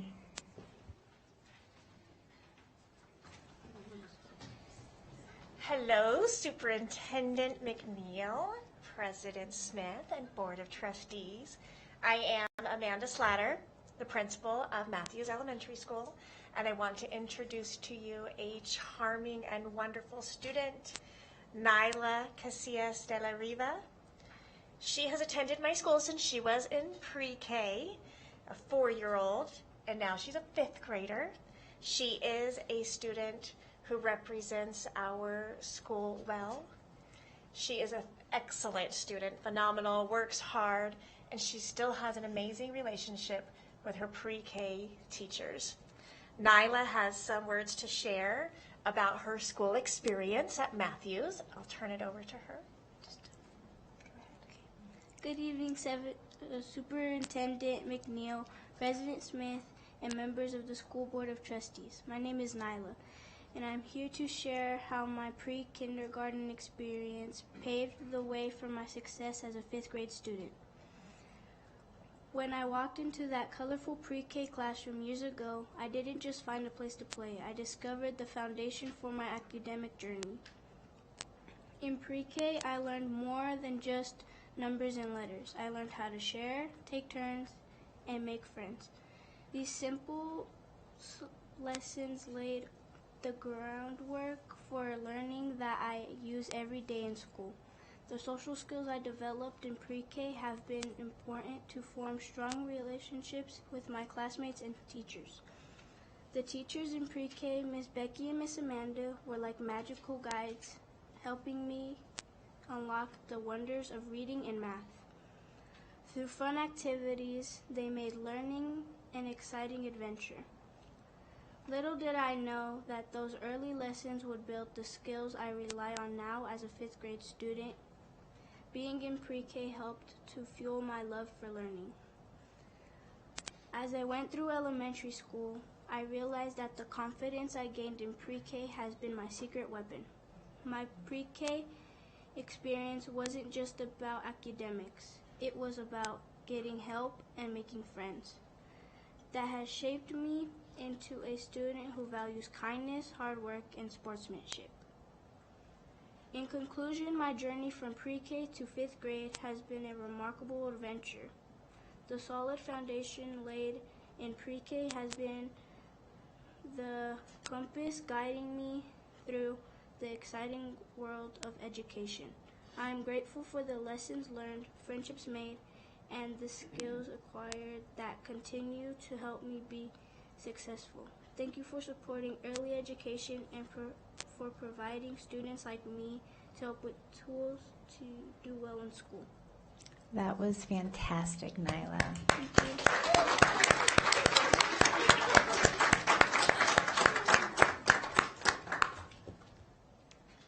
And now, if we grab Nyla's award, I think we get to bestow upon you Washoe County School District's Superstar Award. And so we're going to come up and take a picture with you and your family to celebrate this accomplishment in your academic career.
All right.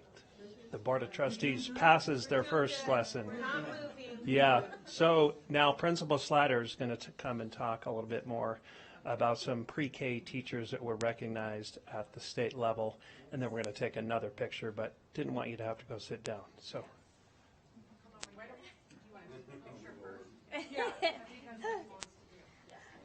So additionally, we have those magical guides, Miss Rebecca Howell and Miss Amanda Fortuna, here with us today. I want to celebrate these extraordinary educators who have not only dedicated their lives to shaping young minds, but they have also both been recognized as the Early Educators of the Year award recipients. What makes this tale even more remarkable is that these educators who teach side by side in our pre-K classrooms nominated each other for this prestigious award without the knowledge of the other. So in a heartwarming twist of fate, these remarkable teachers share a bond that goes beyond the classroom walls. Their commitment to excellence has not only earned them Early Educator of the Year awards, but it has also elevated their classrooms to the pinnacle of achievement. Both were rated 5 stars on the state's QRIS ranking. There were only 2 of these in public schools in northern Nevada.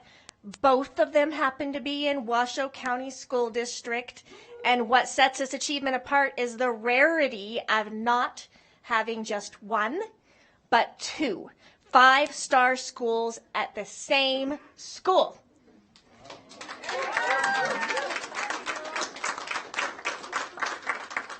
So their dedication to creating a nurturing and stimulating environment for our youngest learners has not only enriched the lives of the children they teach, like Nyla, but also has set a new standard for early childhood education. So in this moment, let us applaud these educators for their passion and innovation and tireless efforts to make a lasting impact foundation of our children's education. So their story is a testament to the transformative power of dedicated educators working hand in hand, and we are privileged to have them shaping the future of our community. Congratulations to our dual champions of early education.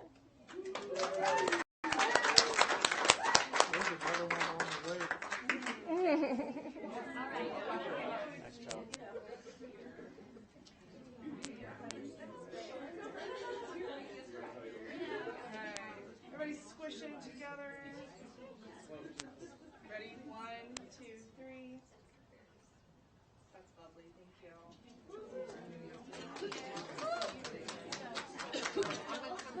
Come visit anytime. Congratulations.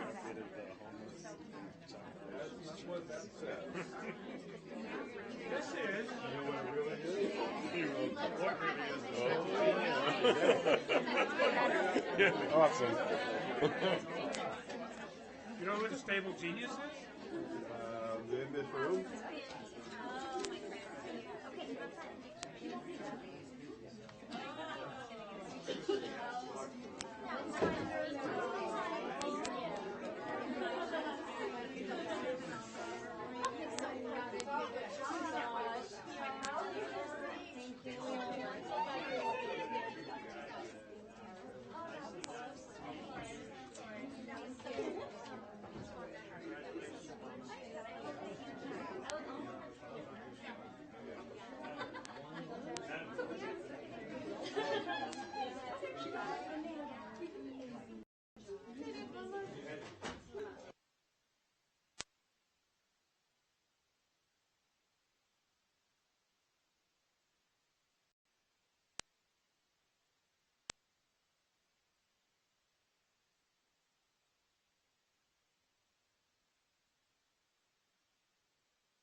All right. That's a great way to start a presentation. Continuing on, when we talk about strong start for every child, first I want to acknowledge our partners in this presentation, Quality of Education, and that is the Office of Continuous Improvement. They got all these slides together for us, crunched all the data, and are instrumental in celebrating our schools and providing the Board of Trustees with an update on quality of education. So as we look at our strategic plan, we know that as a district, our greatest opportunity to close achievement is in the area of strong start for every child. We need to attack those gaps while they're very small or ideally non-existent. So when we look at the actions that we are taking in Goal 1, we are heavily looking at our curriculum and making upgrades to the curriculum. We have always had great partnerships in our community, and as you have likely heard, we are making a pause on our Jumpstart initiative.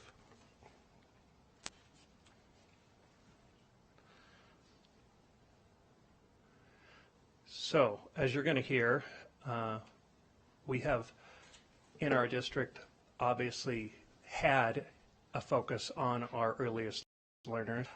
It just so happens that in our new strategic plan, we acknowledge the importance of being focused and intentional in our early grades. Just some real high-level data about our P through 3 students. About 20,000 students is our focus here. Approximately 4,500 to 5,000 at each grade level. That pre-kindergarten number you see up there is changing daily. Mrs. Springmeyer is going to update us on some of the latest numbers. But the important thing that I want us all to remember is this is where we get the greatest return on investment for closing those achievement gaps. As I turn it over to Tina Springmeyer, I want to remind everybody there's a lot of subtleties in the way we count and the way we fund our different early childhood programs, and Tina's going to walk us through some updates there. So go ahead there, Tina Springmeyer. Thank you, Dr. Parks. Good evening, or kind of good evening, good afternoon, President Smith, Interim Superintendent Dr. McNeil, and other board members. I'm Tina Springmeyer, the Director of Child and Family Services for the record. I'm happy to share with you information regarding early childhood and give you an update. If you could turn the slide, please. Thank you. We'll share this. So something that I'd like to talk about, give a little snapshot. My department is comprised of everything early childhood. So we have early childhood programs, our early Head Start programs, our statewide programs, the Nevada Registry and Pre-K standards. So everything that comes out of the district is really supported by the Department of Child and Family Services. And one thing I'd like to kind of start historically is Dr. McNeil actually hired me as a director in 2011. And when I stepped into this role, I had 15 classrooms and 5 classrooms that were housed on retrofitted school buses called the Cow Bus. And as you can imagine, I mean, when you think about the numbers that we're going to share here in a moment that you can see on the screen, it's pretty amazing where we've come, thanks to the amazing grants department that we have and all the strategic planning. But Dr. McNeil has always been a huge supporter of early childhood, and I've always appreciated that, along with the board members too. Something I'd like to point out here, you can see where we were as of our snapshot on October 1st, 23, apologies. But we've increased tremendously. So as of today's date, we're currently serving 1,457 students across our gen ed and special ed programs in the district. We've expanded our programs, thankfully, to other grants that we've been awarded. So over the years, we've had Zoom, Nevada Ready, Striving Readers, Title I, State Pre-K, PDG. It's tremendously. And what it's allowed us to do is provide more inclusive environment, too. In 2016, we actually combined our grant-funded programs with our special ed programs, basically to align our practices to create more inclusive settings for our students, which we know is best practice, to align our programs, our curriculum, our assessments, and have one unified program that served all of our students. And so you can see where we're currently at and then where we're moving. So we're excited about the opportunity to continue our growth in the district and serve more students. Some of the other additional comments I'd like to make are the funding streams. Like we currently have had ESSER funding, the ECLIP funding that came out of the governor's office this year, in addition to the special ed funding, has allowed us to continue to grow across the district. These numbers, which I failed to mention, we've also increased our classrooms in the past 2 weeks. We opened a new classroom at Mitchell. So we continue to have, before I retire, who knows when that will be, I really want to see early childhood programs in all of our schools across the district.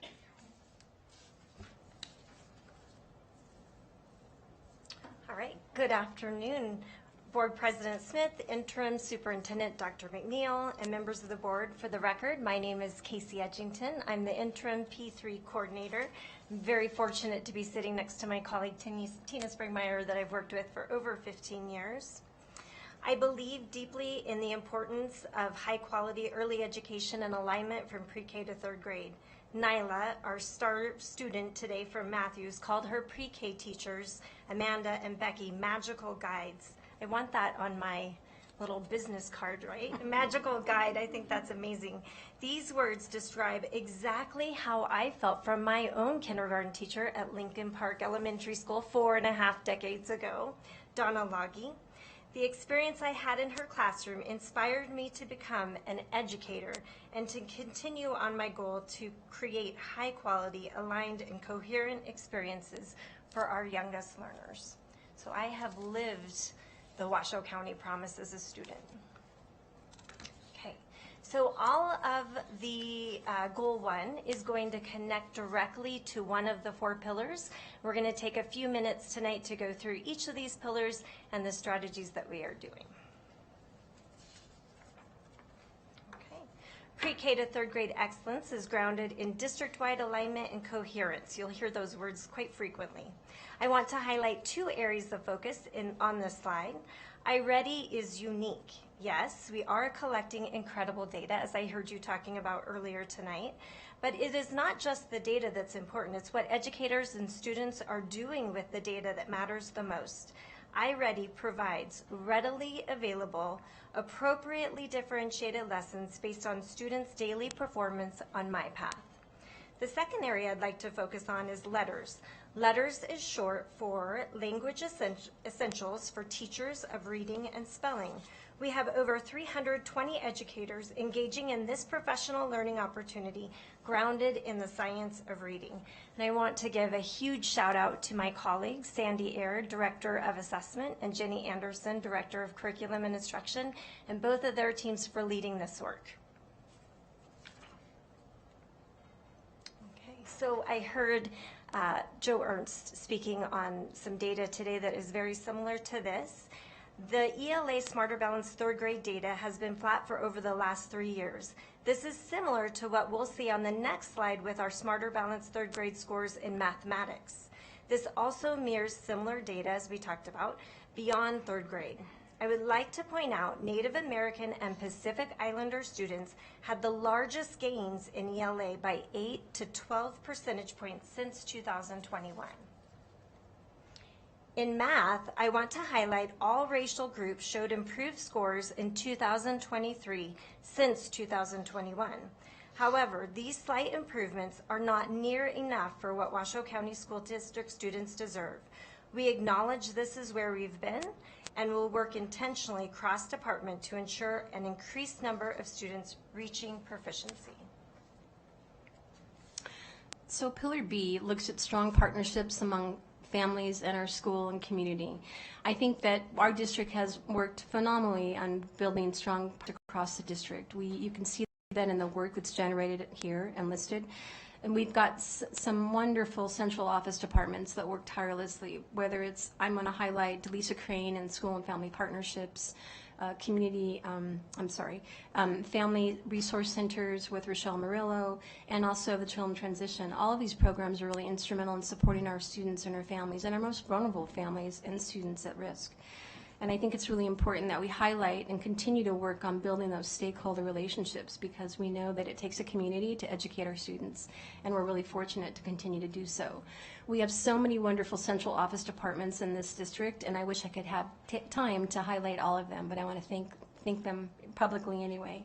Something I'd like to highlight right now is our P3 learning series. You'll note that we're excited about having the opportunity of working with a group of stakeholders, UNR, the local ECAC, which is the Early Childhood Advisory Council, Children's Cabinet, among others, in putting together a P3 learning series this spring. Casey Edgington is working tirelessly on this, but it's also something that's going to build our relationships with our community-based providers. We know that early childhood doesn't just happen at the school school district. It takes a whole core group of people to come together to support young children and to make a difference for them in their education. We will be rolling this out, and our first series will be on March 9th, sorry. And at this point, we'll have more information to come in the spring. We look forward to sharing that with you.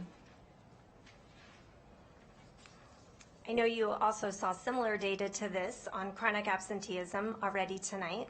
Chronic absenteeism continues to be an area of continuous focus and improvement for our district, for our state, and nationally. We believe strong partnerships with families and our community partners and providers will improve these efforts, and the ongoing communication that early education is not only important, but critical for later success. Pillar 3 really focuses on the commitment to elevating our educators, and we recognize that that takes all of us to work on that. Something that's going to be rolling out for us is really educating our teachers, our families, our students about our new strategic plan. Having a strong start is pretty amazing to me, that we actually have a focus on early childhood and really a focus on P3. When I started way back in 2011, believe it or not, we were talking P3 then, and it's so wonderful for me to see it come to fruition, and we're actually having this conversation, and it's built in our strategic plan. Additionally, we want to support our early childhood teachers with social emotional learning to support our students. We're so fortunate to have Nyla this evening speak so highly about the importance of developing those social skills. It's really important that children learn those nuanced experiences, and we provide that support so they can be more successful and feel comfortable as they continue their education in the school district. Oh, sorry, that's me too. So you'll look at the slide, you'll notice that, again, kind of referring back to Nyla, talking about the importance of social skills, that's very apparent. Something else I'd like to highlight is that the Department of Ed right now has been working tirelessly the past year and a half, 2 years on developing social emotional standards pre-K to 12th grade. I've been a part of that in addition to Trish Schaefer. We've had some really good work in that process, and that will be coming out later this year. But I think when you look at the slide, you can tell that it's pretty obvious that it demonstrates the need about supporting our students and helping them feel successful and learning those important skills about getting along with others, working well with others, learning how to self-regulate, and working together. I think something else to point out is that when we talk about suspension rates or we talk about those kinds of situations for young children, we don't suspend young children. We work with them to help them learn those important skills so they can be successful in school. Okay, one more, it's me again. So I'd like to highlight some, first of all, there's so many wonderful initiatives we have around the state regarding young children and early childhood education. But it became very apparent tonight, I hope that you'll recognize that we have 2 teachers in early childhood at Matthews Elementary School that actually achieved 5-star ratings. That's pretty phenomenal. I can tell you as an early childhood educator myself, I only became a 4. I worked so hard to get that 5-star rating and it didn't happen for me, but I applaud my teachers that continued to do that. So to recognize that, part of the work that's required for grant-funded programs is that we have to be a part of the QRIS system, which is the Quality Rating Improvement System. And all of our programs really adhere to that. We follow the ECHRS, the early learning, the early childhood environment rating scale to look at our classrooms to improve our program practices. Another highlight I'd like to give tonight is our Nevada Pre-K standards.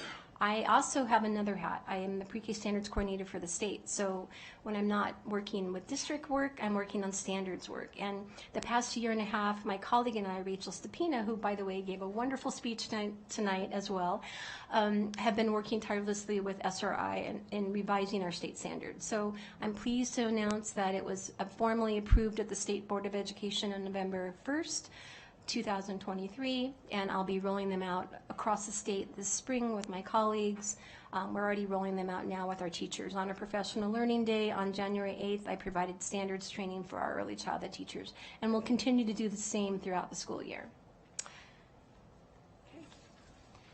And with that, we'd like to conclude our presentation with all of our wonderful colleagues that helped put this together and answer any questions you might have. Thank you so much. I know her light's not on, but there's only one trustee I can go to first, and that is clearly Trustee Dr. Diane Nicolette. Didn't I turn my light on? No. But you did a fantastic job. I would love to hear from Trustee Nicolette, but this is just such important foundational work. And now I will defer to Dr. Dye. I'll be happy to give my 2 cents. The state of Nevada, and 2 of you sitting in front of us, including me, and other people throughout the state have been working on preschool education for a very, very, very long time. And I'll be very forthcoming. There's times when we spun our wheels. And I'm going to give you an example. I did a testimony at the legislature many years ago. And this is not a criticism. It was an honest observation from a legislator who said, I don't know why we need to spend money and time on preschool, because that's what parents should be doing. And you know, I thought a lot about that, and I don't disagree. The challenge is that not all parents and families have the wherewithal, the time, the energy, and all sorts of other circumstances to do the best job that they should be doing for their most precious gift, their child or children. And so for many years, people like Tina and Casey have committed so much time and energy to helping educate all of us on the importance of preschool education, not only for the public, but for teachers too, because not every teacher always embraces that. Families, we've had to educate families. You are your first and forever teacher.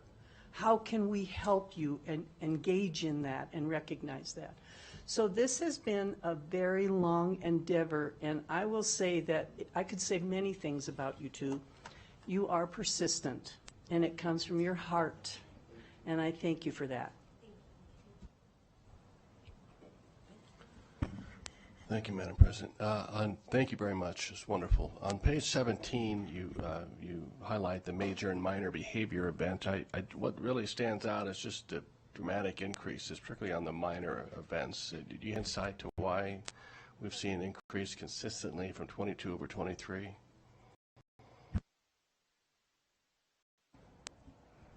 Are you speaking primarily about early childhood or just In the early grades, yes. I'm speaking, yes, across the board, pre-K to 3rd grade.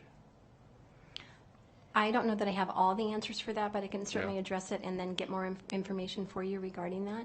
So for early childhood, when we're coming back into classrooms from our pandemic and COVID, we've got children who haven't had those nuanced experiences about being outside the home. So they're learning to navigate the day without their parents, learning those really important skills in a setting where they would normally have those day-to-day interactions, like go to the grocery store with their parents or go to dinner with their parents or visit with family. And when they're coming into school, we're really teaching children how to go to school. So they haven't had that experience about sharing or working with others or playing in the classroom. So when we talk about young children, those are the kinds of interactions we're dealing with, where children come in with really lack of exposure and experience when it comes to working with others. And if we don't help young children become successful with social skills and help them grow and support them to become competent students, then it kind of escalates as they go up the upper grades. But I can get more information if you want more, just also about those events. They're really not students but incidents. So it could that a student was really struggling and had multiple incidents versus students that were Okay.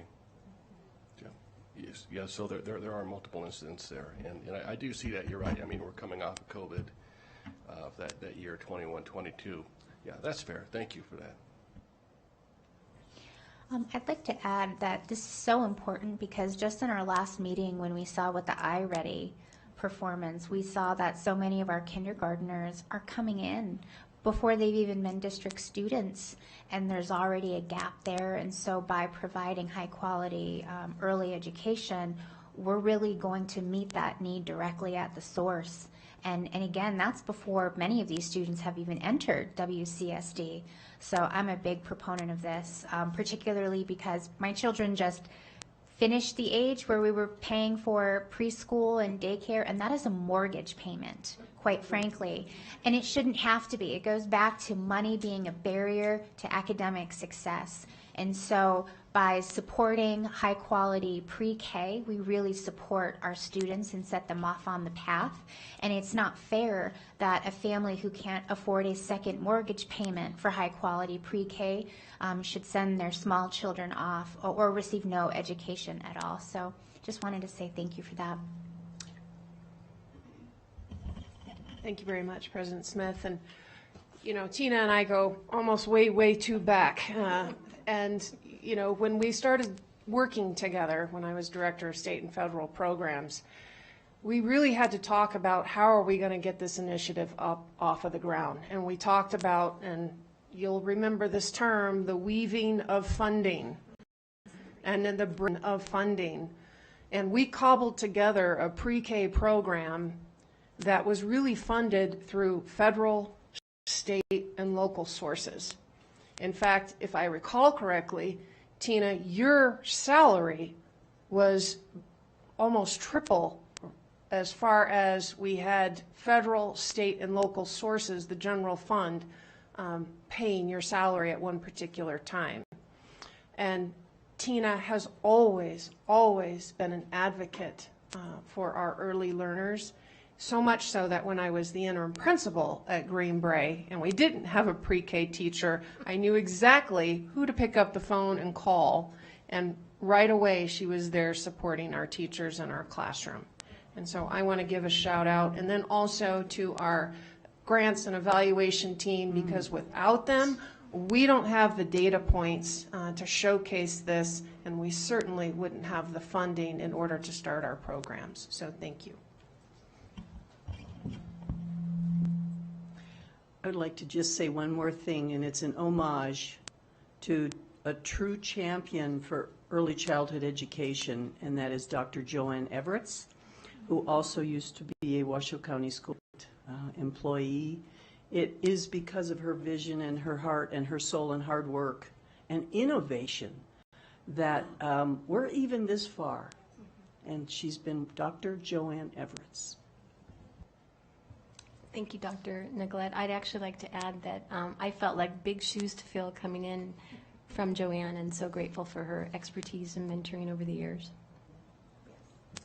Well, thank you so much for this item. We really appreciate it. Great work, and we can't wait to see what comes next with everything. Thank you. Thank you. All right, team, that closes item 4.02 and brings us to our last item in this section. This is item 4.03.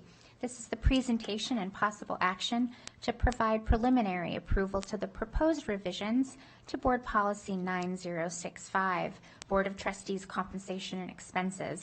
Clarify amount trustees may use from their individual budget accounts to attend events held by nonprofits that serve Washoe County and local area, and the initiation of the 13-day public review and comment period. This is an item for possible action.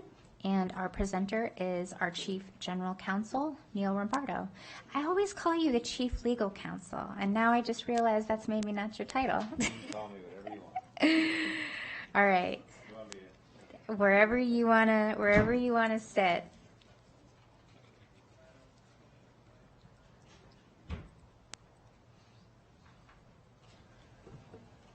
Good afternoon, Board President, Superintendent McNeil, Board.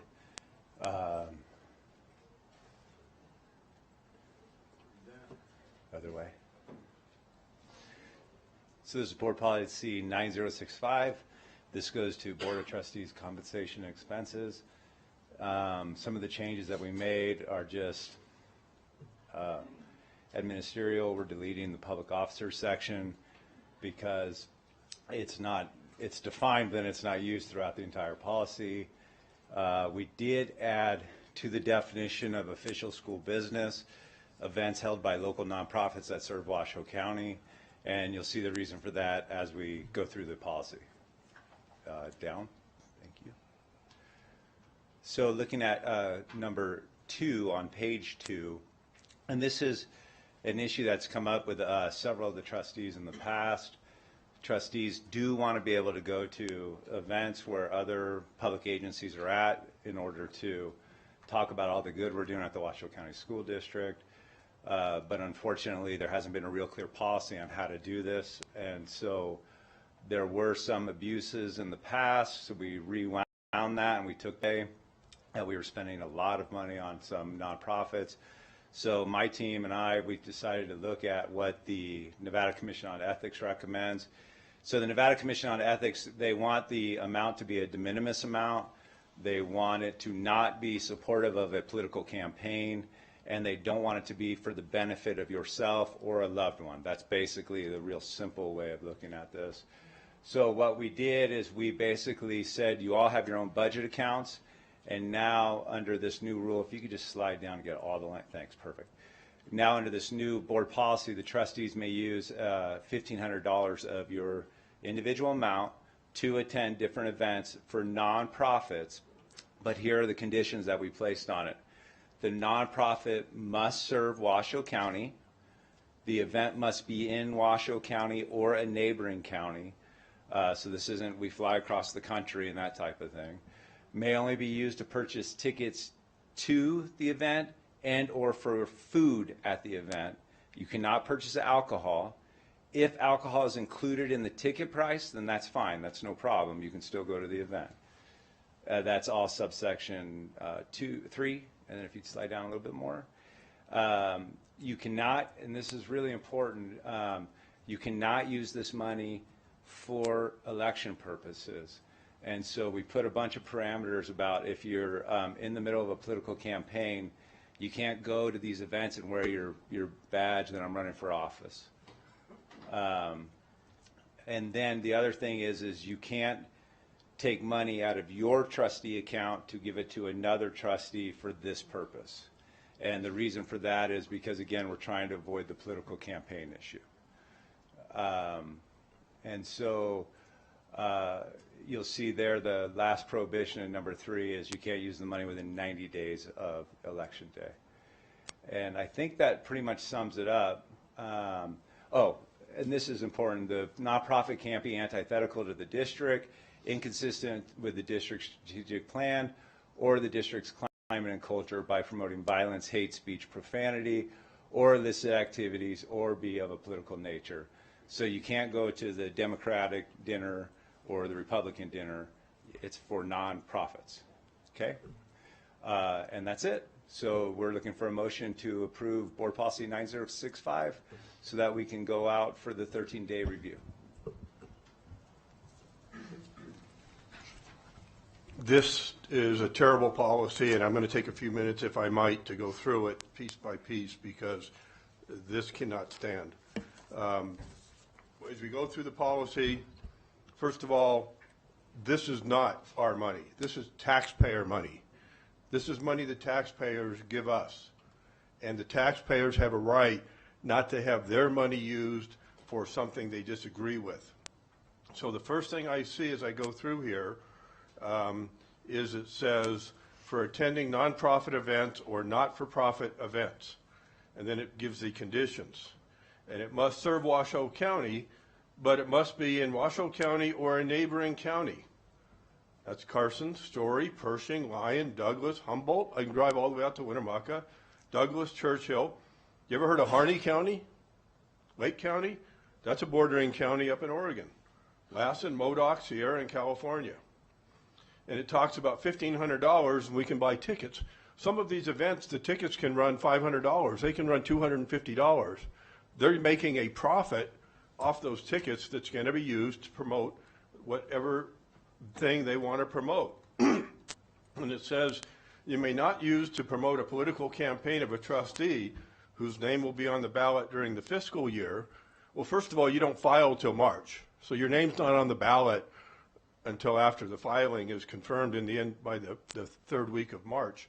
So you can do whatever you want. And you get to tell me, everybody knows you're running for re-election, and you're there, but you don't say anything. But it's clear you're glad-handing there, and it puts in, if you say, well, you can't go during that period, then this trustee can go, but I can't go.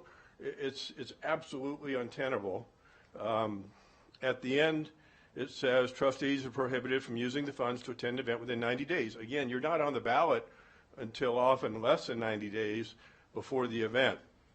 And then it doesn't say you can't attend Republican or Democrat. It says the nonprofit may not be, and I'm not even going to try and use that word, but basically opposed to the district, inconsistent with the district's strategic plan, district's climate, culture, promoting violence, hate, illicit activities, or political nature. Well, that's free speech.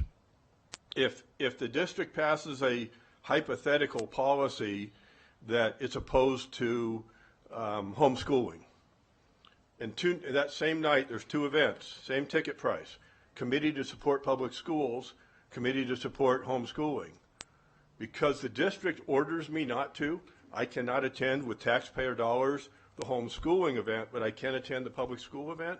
That's just bull. And it's very important to understand, nonprofits, we think of the Salvation Army. No, nonprofits are 501c6 lobbying organizations that lobby for ballot measures, lobby for whatever they want to lobby for. PETA, I mean, you name it. So you're telling me that I can attend one event because you say so. The district, the board, bullies me into saying, no, you can't go to that event, or we're going to censure you, but you can go to that event, and we'll pay for it with taxpayer money. No, absolutely no. And I just pulled up a few nonprofits. Washoe Republican Assembly. That's not the Republican Party. It's Washoe Republican Assembly. Can I go to their event? What if their tickets are $500? Washoe Dems. Nevada Right to Life. Pro-Choice Nevada. The Obama Foundation. I mean, there's 400 plus nonprofits registered in Washoe County alone. This is absolute insanity to change this policy to allow us to use taxpayer money. We keep it, the policy right now is fine. We keep it really simple. You don't use taxpayer money to go to a non-school function event. And I know I'm taking up time, but this is so important. And the first thing this is going to do, it's not just the Nevada Department of Ethics or Commission of Ethics, it's the state of Nevada. Please, please, please, folks, let's send this back. Let's look at Nevada Revised Statute 386, 345. I'm going to read it really quickly as I can. A board of trustees of a school district may acquire and maintain membership in national and state school board associations and pay dues to such associations, period. Pay the travel expenses, blah, blah, blah, to attend those meetings. It doesn't say we can use taxpayer money to attend PETA events. Also, the state constitution. The state shall not donate or loan money, credit, subscribe to, or be interested, blah, blah, blah, association, corporation, except corporations formed for educational or charitable purposes. Not 501c6 Reno Rodeo Association, which I love. I'd love to go to their event. But maybe I can't if it's opposed to the school districts. Maybe they're pro-PETA. Again, let's keep it simple. You don't go to these events with taxpayer money. We're a Dillon state, so I assume that constitutional requirement would apply to that. Again, I could write a book on this. I'm trying to be quick. Nevada Revised Statute 82.021 deems that only a 501c3 nonprofit is for the, quote, public benefit. The other ones are not for public benefits. Don't spend my money attending those events. And again, it's not like you're paying for the dinner. They make a profit on these things. Nevada NRS 281A 520, government causing to incur expense, to make expenditure in support, to oppose or support a ballot measure or candidate in certain circumstances. Again, even though you're not supporting that ballot measure with direct funding, when you go to that $250 a plate dinner and then they got a ballot measure on there, it's hiring the hitman by proxy. It's the same thing. So this is just got to go back to the drawing board. This just is not going to pass muster. It's going to lead to so many complaints via lawsuits, ethics, whatever, folks. But there were abuses, and I'm the one that drew attention to this because we were spending money to go to these events, and I said no. And I've got the emails to prove it. But so now it's simple. You just don't go. You want to go, no money. You you don't pay taxpayer money. And every time we do, it's going to be it's public document that you did it.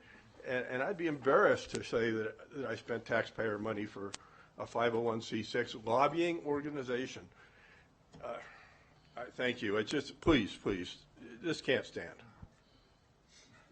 Well, we'll be able to come back to you for actual edits for the recommendations. So let's just pause on that for Mr. Lombardo really quickly. Trustee Westlake. Thank you, President Smith. So I have a lot of questions. Mr. Lombardo's correct. He wants to correct the record on a few things. I think we need to create a record here. First of all, it's not a First Amendment issue. How a public entity spends money is not the same as how other corporations spend money, so it's completely false. I also used the language for that exact issue on the foremost First Amendment case out of the Fourth Circuit, which has been used by the Ninth Circuit, which is Hardwick versus Hayward, which specifically discusses that speech such as profanity, hate speech, illicit activities, and speech of a political nature are not protected speech in school districts. So that's just wrong. The next thing is NRS 386.345 is completely inapplicable because no one is buying a membership into any of these things. It is going to a dinner or a fundraiser that this board deems is appropriate. And yes, by the way, there is extensive case law in the state of Nevada, the Ninth Circuit, and by the United States Supreme Court that specifically says a governing entity can limit the First Amendment rights of its membership. You get to decide what you spend the money on. That's the General Powers Clause, NRS 386.350. So to sit here and bang on the First Amendment, it is inapplicable in this instance. And no one mentioned the word censure, so I'm going to ignore that for the part of the legal analysis. But with regard to NRS 281A.520, the great thing about your Office of General Counsel is we have vast knowledge on these issues, and one of our attorneys actually worked for the Ethics Commission, and she literally helped draft this policy and said this will pass muster with the Ethics Commission. So the reason why, again, is because it's de minimis, again, because it's not supporting any private entity. It is nonprofits. If you want to drop the word 501c3 in there, not a problem. I don't think a 501c6 is the same thing, but whatever. That being said, NRS 281A.520 specifically says you can't use it for political purposes. It must be de minimis, and well, that's basically, I'm just going to leave it at that. That's the basic part of the analysis. It goes into more details. This meets all of those criteria, and she's reviewed it. So I just want to make sure that the record is very clear. This is completely legal. And I will just mention that with regard to the past abuses, it was actually brought up by Mark Mathers and myself related to dinners at a Martin Luther King dinner several years ago before I don't think anybody was on this board actually, except for perhaps Trustee Nicolette. Thank you. I'll also jump in here just as a bit of a memory reminder. So back in January of 23, one of the reasons why we actually brought this forward, and you might remember this, Trustee Church, you had gone to the public opening of the Reno public market, and you did inquire what would be appropriate to submit a reimbursement voucher for the grand opening of that for-profit business. So just as a reminder, you yourself have asked, can I get a reimbursement for a meal or for attending an event where I was invited to as a trustee? And then you also asked the same thing about a nonprofit foundation regarding at-risk kids. So I just want to make sure that we're all remembering this, because you yourself have inquired about how we use these funds and even asked if you could. And part of those questions with many trustees, not just you, is one of the reasons why we realized we needed to bring clarification to this. So before anybody pontificates a bit too much, I think it's important to point out that we have all, not you, but almost all of us have asked, how do we go about doing this in a reasonable way? And then there is an acknowledgement that we do need a procedural way of moving forward. So again, that example with Trustee Church is definitely not unique to him. I've wondered the same thing, and many trustees have. But just as a reminder, you know, that happened last year. And again, it just highlights the fact that we do need to bring clarity to it. So, Trustee Westlake, and then we'll go to public comment. Thank you, President Smith. I'm actually really glad that we are clarifying this. And I want to ask a question first. So the examples that Trustee Church that you gave, and I can see where your concerns are. I can see it. But like that one group that has Republican in it and then another group that has Dem in it, it's already been stated that nothing that is politically driven. Therefore, I mean, I am pro-life. I would not come and ask to use my funds for politically charged, even though I am against abortion. Therefore, the same thing goes for Planned Parenthood, PETA. Those are all very politically charged, motivated political movements. I think what we're talking about here is like the Children's Cabinet, things that bring something to our community, that benefit our children. Boys and Girls Club, Head Start, I mean, things like that definitely are adding to the community and we are partnering with. I'm just going to say it. I was ignorant when I ran for office. I thought we didn't get paid for anything. I was ecstatic. I'm like, oh, $761. Well, that'll help pay for, a few things, little jewelry here or there, just, my slush fund.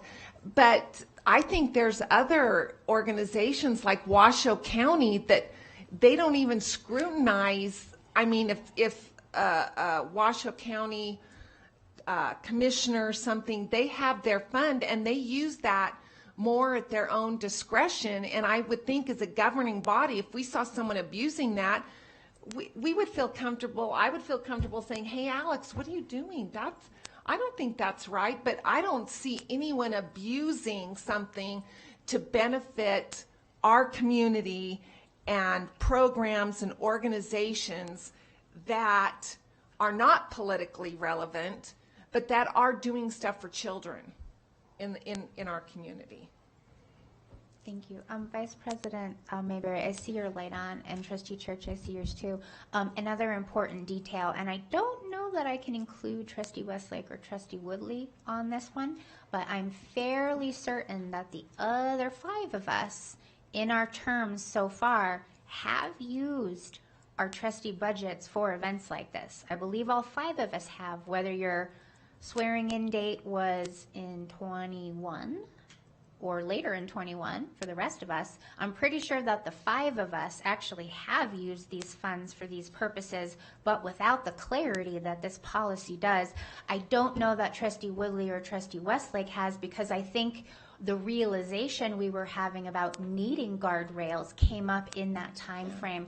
But I'm very certain that the 5 of us actually have done this already. Well, I did it for Children's Cabinet, Boys and Girls Club, and then I ended up paying back.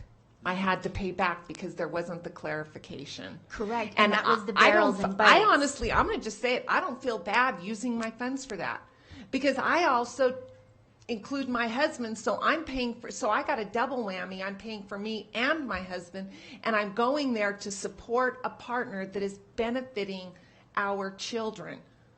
Yeah, and I thank you for clarifying that. So just so everyone understands. As the president, I don't see everybody's expense report, so thank you for sharing that and making that disclosure.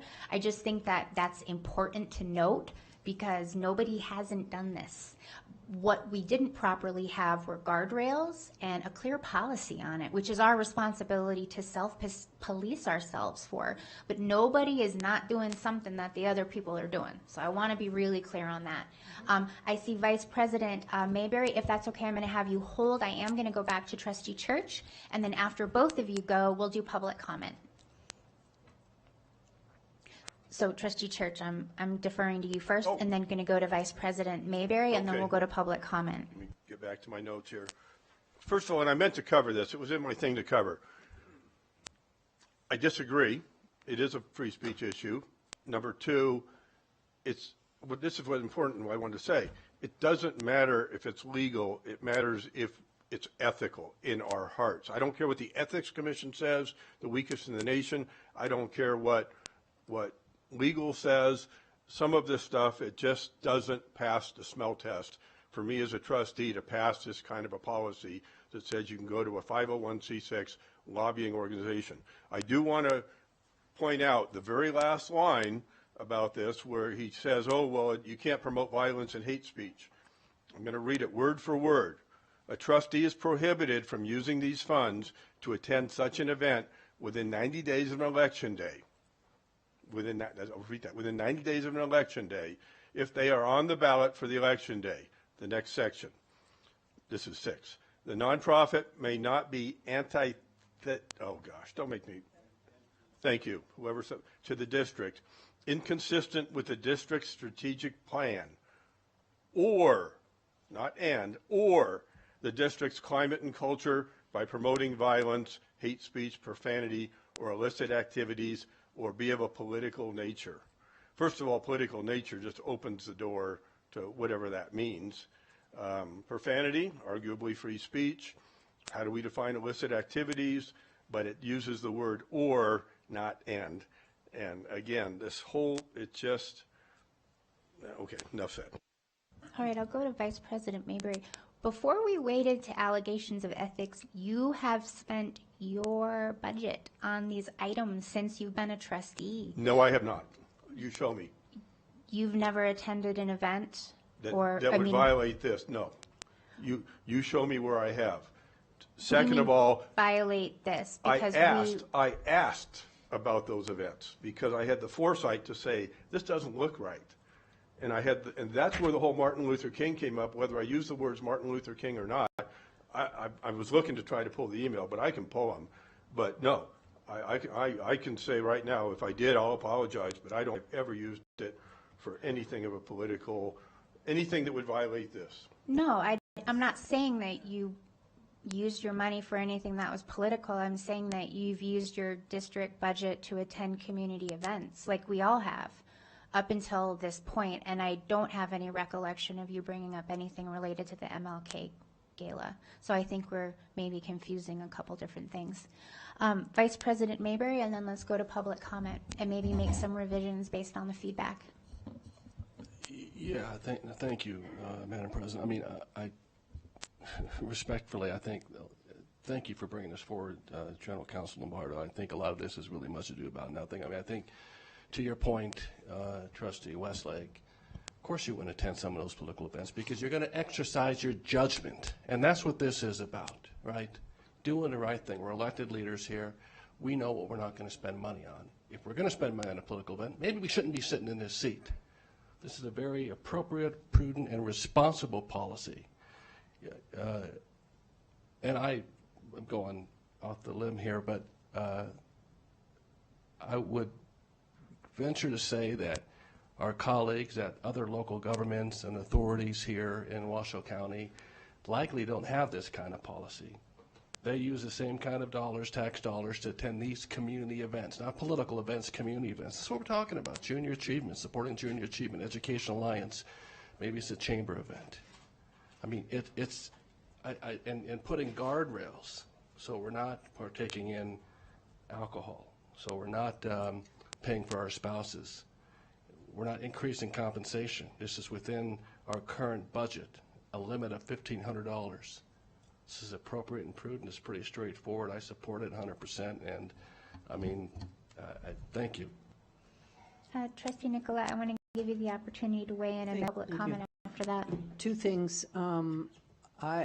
Not being a legal-minded person, I trust our general counsel and their research. Number two, if I want to go to an event and I feel it's questionable, I'll pay for it myself. Thank you. JJ, do we have any public comment? Roger Edwards. Hi, Mr. Edwards. Welcome.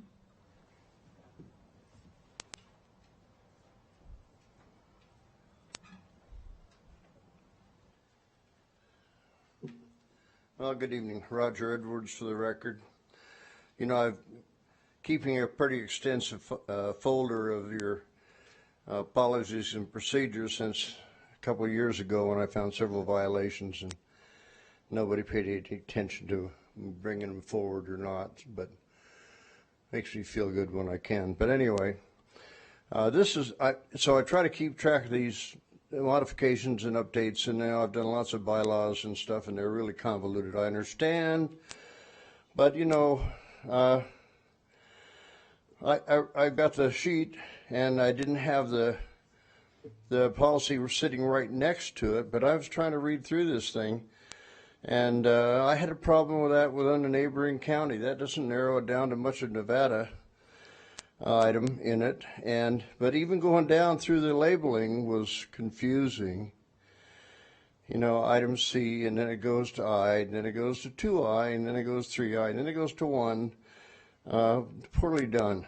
May not be used to promote policy campaign of any trustee. I would think not. But you know, as the Board of Trustees compensation expenses, page 3 items.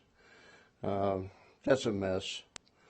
You need to have somebody who's not on the legal staff take a look at that. Craft it in regular words and bring it back, please. Thank you. Thank you, Mr. Edwards. That's all I have. All right, so let's bring it back to this dais. I do like the idea of clarifying the 501(3)(c). I think a good part for that, it's page 2 of 6. And it's under number 2, letter C. And then it says individual budget accounts for attending nonprofit events, not-for-profit events. Chief Legal Counsel Rombardo, who, by the way, I think you did a very good job with this, and I trust you that this is legal. So I do want to say that I believe that this is fine, and again, it formalizes what we have all been doing, but without any guardrails. So if we were to add the 501(3)(c), I think that would be a good place to put it. It could either be under the sublines of the I, the 2I, or it could be in that C where we change it to attending nonprofit events, not-for-profit events for organizations with 501(3)(c) status under the following conditions. Yeah, I'm fine with that, or up in the definition section at the top. You could put it in up there, I think, too. But anywhere is fine. What's the definitions look like, JJ? Unfortunately, I can't get my computer not cooperating. Events by local nonprofits, and then we could put 501(c)(3) right next to the word nonprofits. See it up there on E? Oh, yeah, so the new E. Yeah. Okay. Either spot. So, all right, then I will make a motion. What page did we find that? Yeah, it's number 1 under definitions.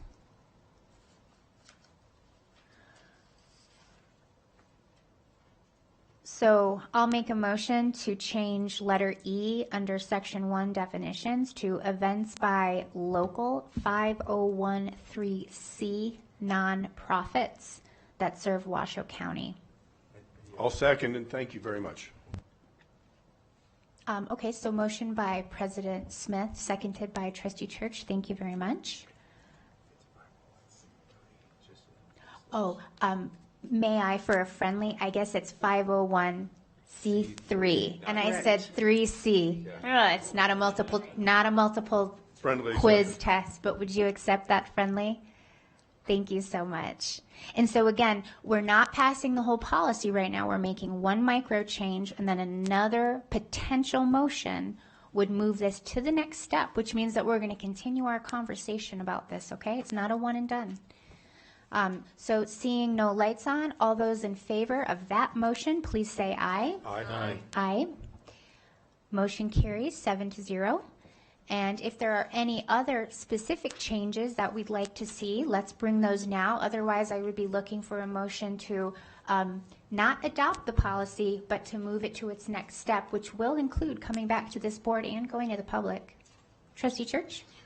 Just for discussion and possibly a motion, it says $1,500, but it doesn't put a limit, could be $1,500 on a ticket for a nonprofit. Do we want to discuss maybe a $100, $150, $100 ticket price? Because obviously it becomes, a certain point, it's obvious you're supporting the nonprofit, not just like paying for the dinner. Does that make sense? Again, legal talked about de minimis. That would seem to be not de minimis if you're paying $500 for a ticket. I think that de minimis is the amount and not necessarily the individual tickets. So again, in my view, this would go back to the judgment item that Vice President Mayberry brought up. Somebody could, in theory, do that. That would be an interesting decision, but they could. But I don't know that I would want to necessarily police that, because there are some areas where I feel that we as elected officials need to exercise our own good judgment. But I appreciate the point, and anyone's more than welcome to join in on that. Thank you, Madam President, if I may.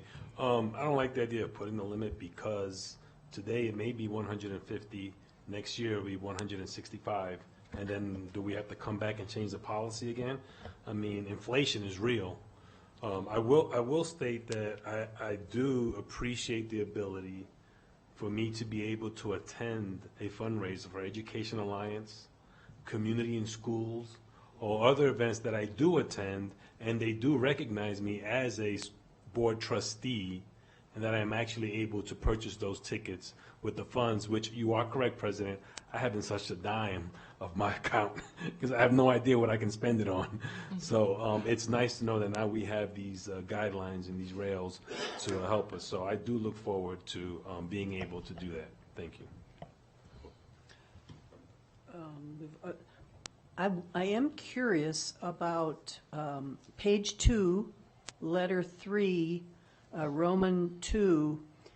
The event must be in Washoe County or within a neighboring county. What was the intent behind within a neighboring county?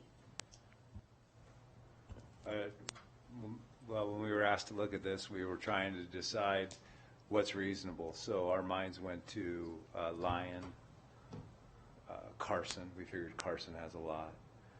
And, you know, the Douglas, those type of counties that we do a lot of interaction with at the school district.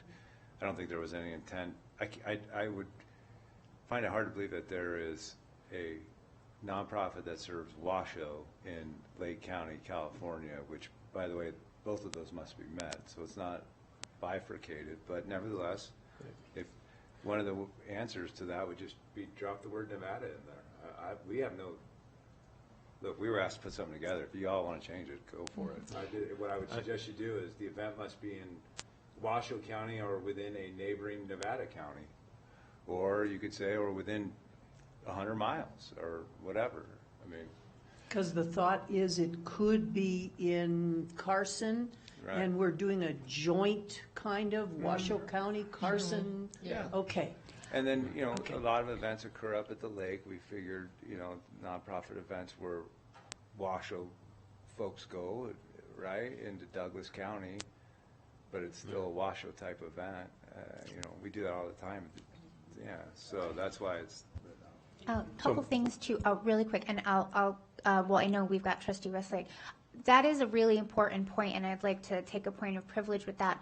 So, Chief General Counsel Rombardo did not just do this for fun, everyone. He's been working on this for a very long time, and he did this at many trustees' request, and in direct and indirect requests, because as I gave earlier, I gave an example of when Trustee Church himself asked, hey, what can I submit a voucher for? So these questions have been building up over time, and Mr. Rombardo has done this work in response to our own questions, because so many of us have said, how do we do this responsibly? And so that's why he's bringing this forward. He's doing the work that we have directly and indirectly asked him as individual trustees when we've raised our own confusion about what the guardrails are with this. So I want to be really clear that he didn't just do this for fun to create legal problems. He's doing this so that we have the opportunity to set our own rules and to also be clear so that none of us inadvertently break any rules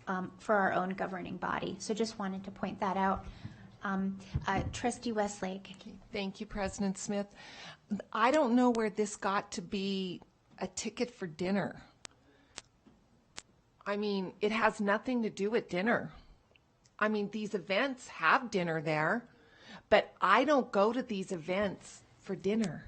I go to these events, again, to support important organizations that are doing amazing things to support our children, our families, our community. So I don't really want to limit. I'll tell you right now, if Children's Cabinet, they needed the funds severely to continue the work that they're doing, and so the tickets are $1,500, I might decide I want a ticket for $1,500, not for dinner, but to support that organization.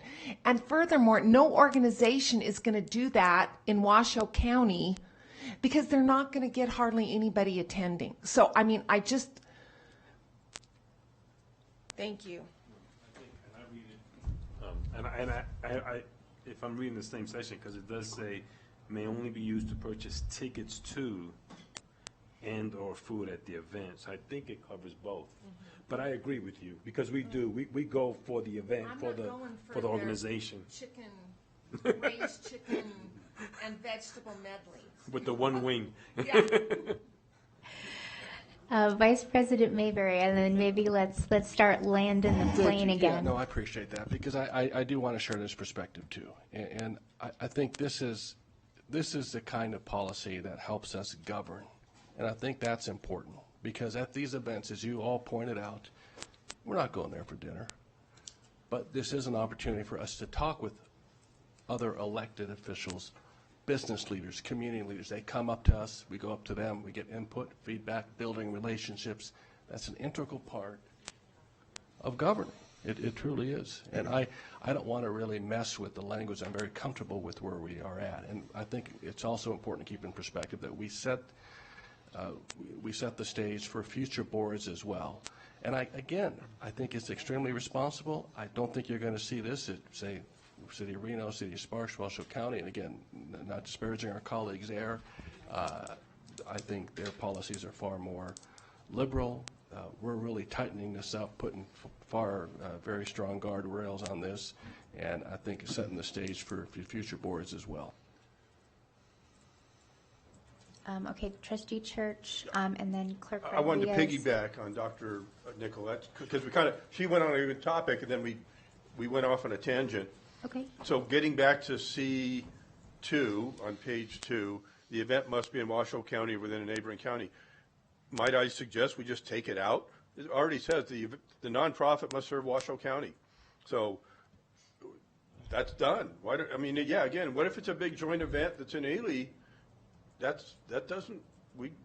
Why say no? It must serve Washoe County, period.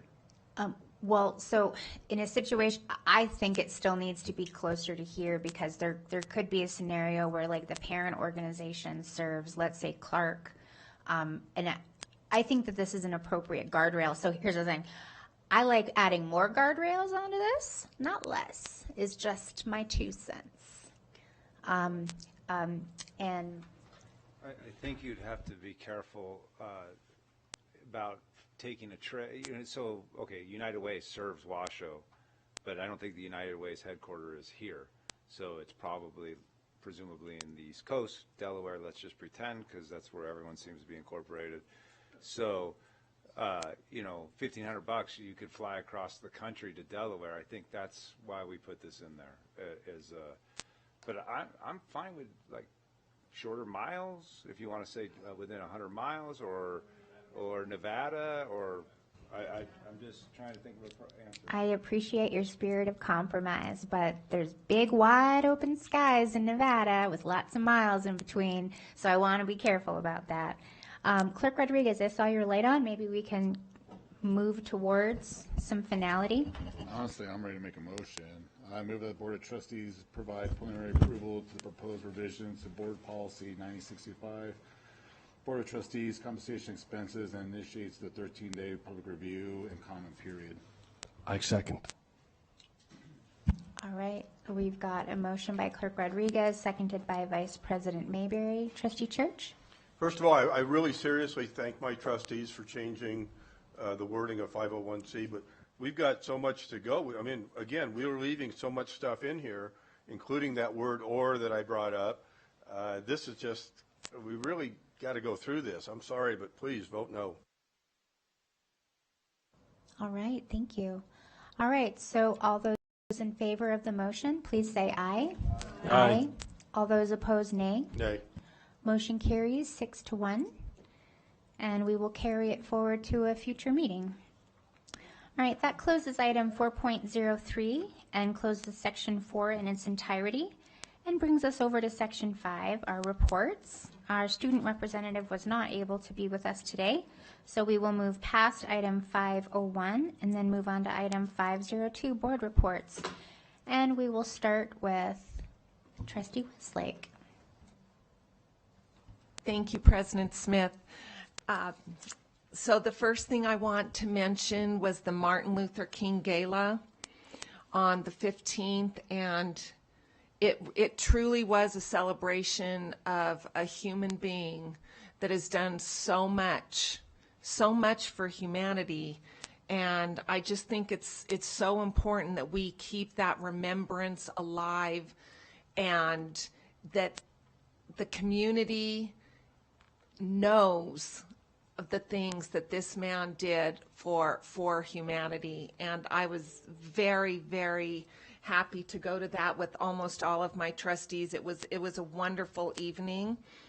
Then I also read at my little Sun Valley Elementary School again to my Lions, the kindergarten classes, which is, I know I say it every time, it's just such a privilege to spend those couple of hours once a month, not just with the students, but with the teachers, and see those relationships that they have with those young little humans, and they're also special. Then I also had the privilege, I took lunch to the leadership students this past Saturday at Sparks High School. And it was just so much fun. I got to see the art projects the posters that they're creating for their event that's going to be in a few months, their competition. And I loved having lunch with them and talking to these young people. And they were so appreciative and had such wonderful manners. And I just want to commend C.J. Waddle of Sparks High School and the environment that she's creating there. I want to give a shout out to Robert. He's a crossing guard at Jerry Whitehead, and I see him almost every morning when I'm walking my Pitty and my little Chorgy, and he's a father. He pulls up, he's got his crossing guard uniform on, vest on, and he gets out and he gets his son out. And then he goes and helps the students across until they get to the school safely. So hello, Robert, and thank you for loving Casper. I attended Mayor Ed Lawson's State of the City of Sparks address, and it's wonderful to see the very positive things that are being done in Sparks and the things that our Sparks council persons are doing to benefit Sparks. And I feel very lucky to be a Sparks resident and to have them as serving me and my community in the city of Sparks. Thank you very, very much.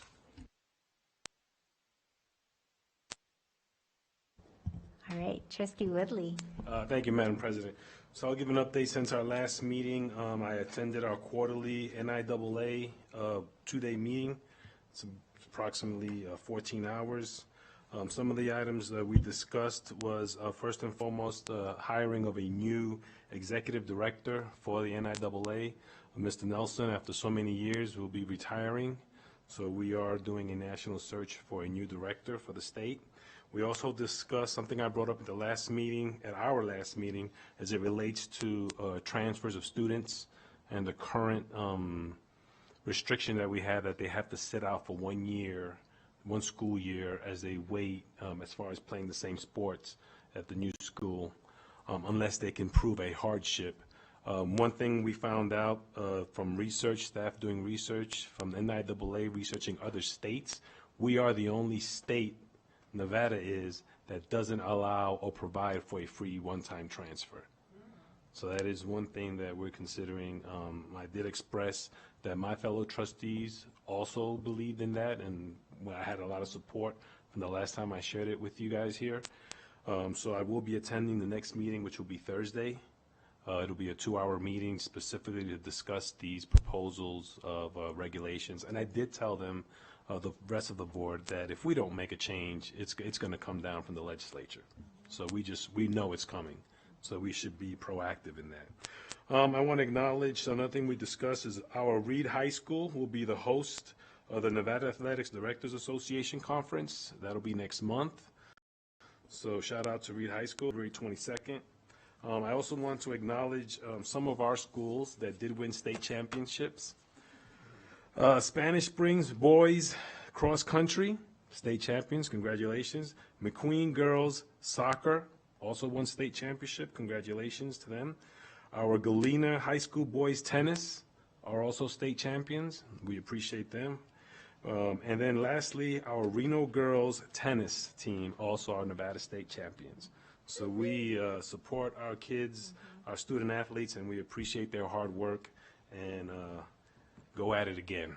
We want some more. So that's pretty much it for my NIAA meeting.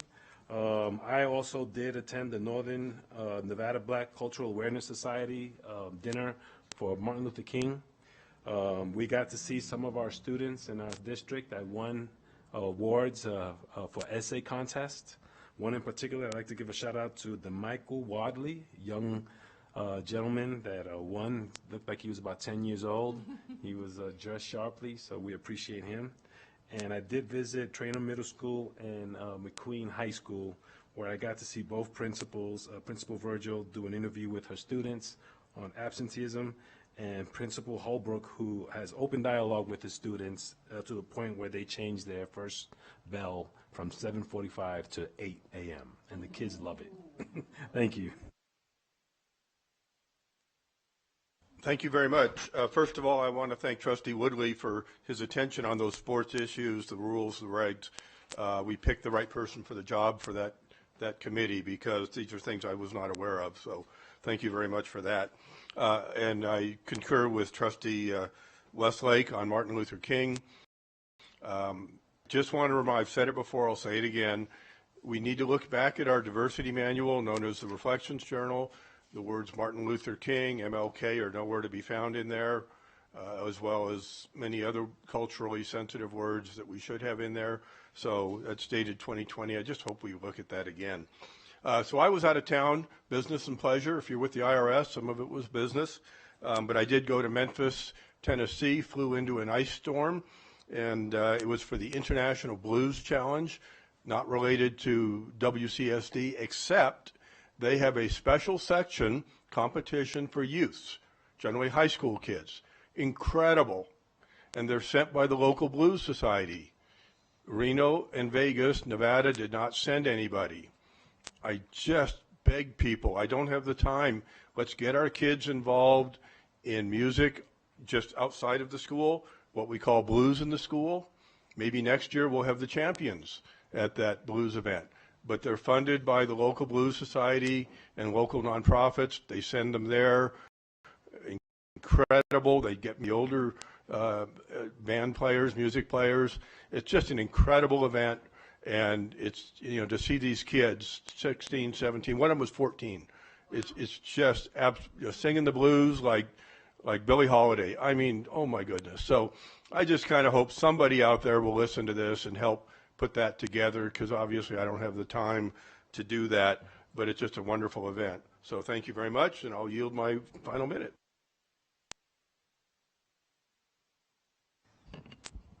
Thank you, Madam President. It's been a long day for all of us, I believe, so I'll be brief. I did attend the Martin Luther King dinner with President Smith, Vice President Mayberry, Trustees Westlake and Nicolette and drawing a blank. My friend here, literally. It's been a long day. Yeah, this guy, the other guy. I'd like to give a shout out to the JRTC Jill team. They did attend. They actually provided the colors, which was super cool. I do appreciate that. We were able to be there. We Washington County School District. I've been out in the community, touched with our schools in different ways. I've been keeping a pulse with our school leaders, especially regarding today's agenda items. And I want to say one last time, I'm excited to see what our new school police chief will bring. I'm very excited. I'm hoping to see more dogs, just putting it out there, more dogs, more involvement with our human trafficking team. And fun fact, we're still getting supportive public comments in support of Chief Moore. So I'll use one time.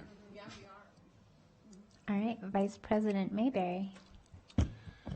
Thank you, Madam President Smith. I'll be super brief. Yeah, I appreciate the opportunity to also attend the Martin Luther King Gala with so many of you. So thank you for that.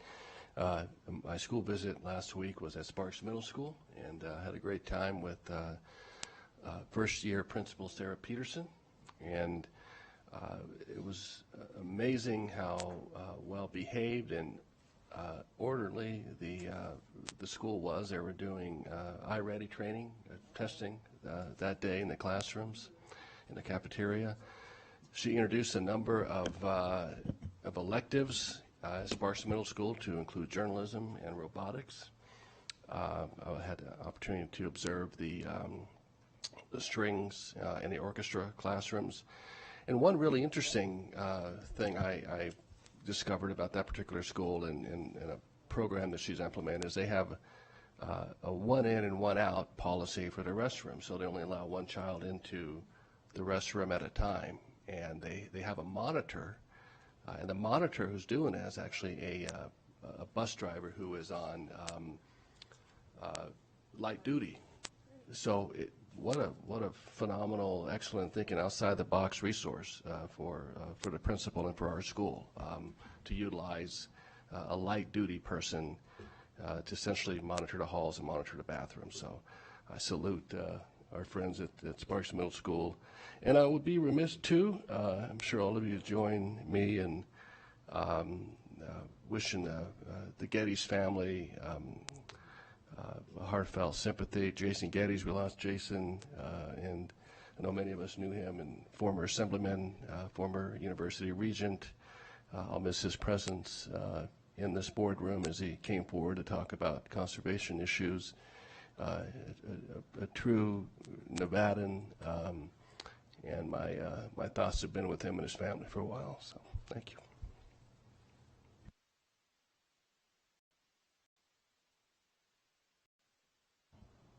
I wasn't going to mention this, but to Dr. Geddes, when I was with Nevada System of Higher Ed, he was a regent, and I would call him my boss. And now that I'm a trustee, he would call me his boss. And so it was just a funny little joke, so thank you for a lovely memory. School visits, I concentrated on elementary schools, Grace Warner, Jesse Beck, Roy Gum, Elmcrest. I tell you, I learned so much. I go home and I take notes, and there's so many wonderful things going on. And across the board, I heard about concern about allocations. I know it's not a new one, but I promise we're going to work on that. I visited Academy for Career. education. Those kids are doing wonderful work. They're taking one of their buildings and building an adaptive ramp, an ADA ramp, so they're in school and they're doing something for their school, and they're really learning about ADA, which is really cool. And then I also visited and had a lovely conversation with Director Dixon. He is the director for the Northwest Regional Professional Development Program, and I spent 2 hours with him. So just one little ditty, which is very cool, actually two. They work with 6 school districts, so we share and care. It's a wonderful relationship, and just this semester, 990 educators in Washoe County School District participated in professional development. This is a hard group of working people, a group of hard-working people. Less closer to home, I serve at NASB as their legislative chair right now. I attended their training here in Reno, and we are now working on putting out a survey to find out what our colleagues in our 17 districts, 104 of us school board trustees in Nevada, what we'd like to see happen in the legislative next session in 2025. So we'll do a tiering system. That's going to be very interesting. And I also serve on the Early Childhood Advisory Council as an appointee of the governor. We're working on grants. We're working on upping our family engagements throughout the state. We're just doing a lot of wonderful work. And I listened in on the subcommittee for the Committee of Education and Workforce. It's the United States. And they were talking about careers and Perkins money. And they're really pushing to increase, Josh Hartzog, if you're listening, they're really pushing to increase Perkins money because they recognize that the hands-on learning leads to graduation rates, leads to careers, pathways, choices, and filling critical workforce needs. So I want to thank our CTE and Signature programs for the work that they do. Thank you so much, Dr. Nicolette. All right, so I'm going to start off. This one wasn't planned, but I just have to say thank you. Wow, Trustee Woodley, the way that you represent our board and that you are pushing forward important issues around Nevada's high school athletes, I'm so glad personally that you are in that role. And let me tell you what, everyone, we don't just sit here for hours and hours and do this. Several of us over the course of the years come on and off of boards that we represent this governing body on, and the NIAA assignment is no small feat. And not only is Trustee Woodley really advancing important issues, but he's also personally taken up the importance of mental health wellness for our athletes as well. And so I love that you are making some good trouble on the NIAA, and I appreciate you for that, because let me tell you what, that is hours and hours and hours and hours and hours, and travel, and he does that. So thank you so much. You're fantastic with that. So oh my gosh, considerable work in the lead up to today's special meeting and regular meeting with multiple staff members, so more days than I could really count with that.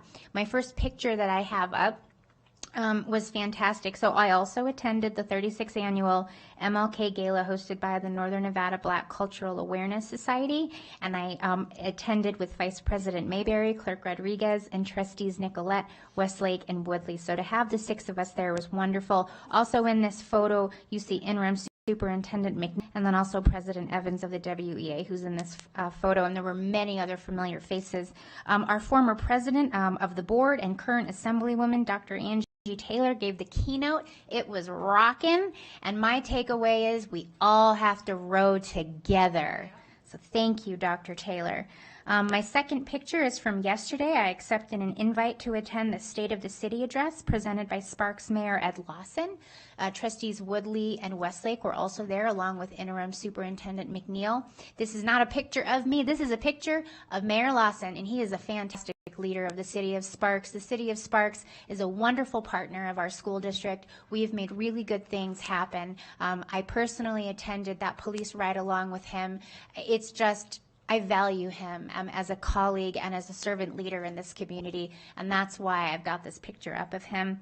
And then I also thoroughly enjoyed the great article that Rocio Hernandez of the Nevada Independent wrote on the Galena High School new Galena Outdoor Academy. I don't know if that was because of my last board report, but if it was, thank you so much for bringing attention to that program. Thank you. Oh, this is a record. I left 12 seconds. Woo-hoo!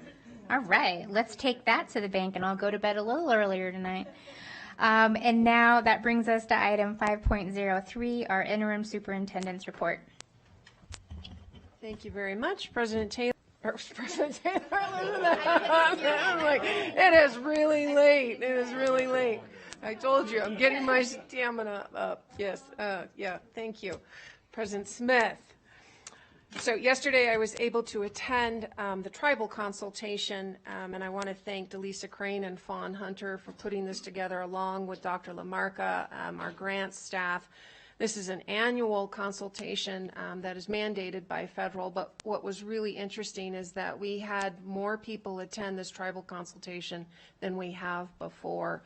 And so I want to thank Reno Sparks Indian Colony Chairman Doug Guardpipe for attending, as well as Pyramid Lake Paiute Tribe Chairman James Phoenix for attending. Also, I had a wonderful meeting with two gentlemen from UNR on our UNR concurrent enrollment programs. Those are growing, and it's fantastic to see the number of students. I want to give a shout out to Reed High School. They have the most students attending our concurrent enrollment programs.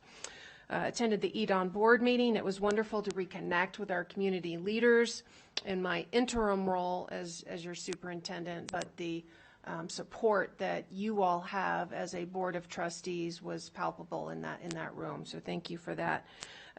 Met with Dr. Parks and the Pioneer Center for Performing Arts, that we're going to be able to have our students attend the Pioneer Center in programs, and we are also looking at, so don't tell anybody, we're also looking at expanding a concurrent enrollment class, hopefully around the theater arts. Attended the Reed High School area inspection for JORTC. Those students are absolutely incredible and amazing, as you all know. I have school visits set up for DePoli, Donner Springs Elementary, and I believe Trustee Mayberry is going to join me on that, and DeMonte Ranch High School. And then finally, I want to give a shout out to our interim chief. He was so thoughtful in sending 2 of our police officers down to Clark County School District to support the fallen officer down there. And so I want to give a shout out to our interim chief, and also for Kelly Case in our business office for barrier busting, because this was something that we had no P card available for our officers to go down there, and she found a way to do it. And so this is what teamwork is all about. So thank you. Fantastic. And we're not going to tell anybody about that one thing. Shh. Okay. All right, that closes section 5 and brings us now to section 6, which we always love. Our closing items, starting with public comment 601. Sandy Tibbet. Hi, Ms. Tibbet. Welcome. You rocked that last public comment too. You landed that plane on the dime. Loved it. I went really too fast. Okay. Sandy Tibbet for the record. So I'm reading this book. I'm 37 pages in. It reads like an instruction manual. It's written, in my opinion, to gaslight God's children into believing their gender identity is fluid and can be changed because of feelings. It plants a seed that fosters an idea that surgery will correct their gender if they feel they were born in the wrong gender. Nobody's born of the wrong gender, and surgery, they won't correct those feelings. We all feel different no matter who we decide to love or grow a family with. We all still feel different. Feeling different is beautiful and is a normal part of the process of going through puberty of in your own life's path. But it's dangerous to deny real science and propagate the lie that gender is based on feelings. This book does not belong in a public library school, and unfortunately you can find it at Sparks and Reed High Schools. This type of material, along with the social media, Hollywood, the music industry, it's causing the high rates of depression, anxiety, suicide in our children. The pressure to identify yourself sexually and carry a label is too much for a young person to burden. Kids should be focused on building a solid foundation beneath them for their future through academics, athletics, clubs, family, friends, and faith before they focus on their sexual identity. They have the right to do this without influences from the outside sources. I mean, it's not the state's responsibility to teach children about gay or straight sex or to influence them into a label. The author of this book, he encourages both, or she, whatever you want to identify him as. He was a gay man that now identifies as a transgender woman who promotes taking away parents' rights by encouraging schools to teach gay sex and for young people to have a gender identity. This book encourages promiscuous behavior by experimenting at an early age to help identify their desires. The back section of this book, I cheated and went to the back. There's a section called the cheat sheet, and it's got all the weird terms defined. Example, a glory hole. Do you know what a glory hole is? Well, if you don't, it's a hole in a wall or partition through which a man pokes his scissor sisters.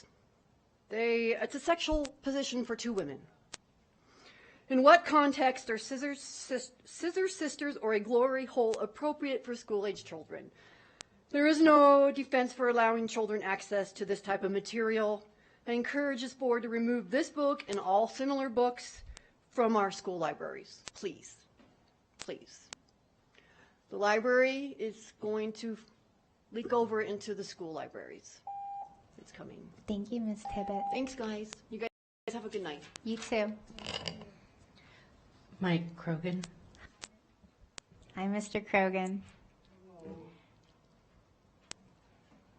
I'm going to quote one of the great philosophers that occasionally speaks to us. Joe Rodriguez said, "It's been a long day." That is incredible public comment. I am deeply moved by that. A lot.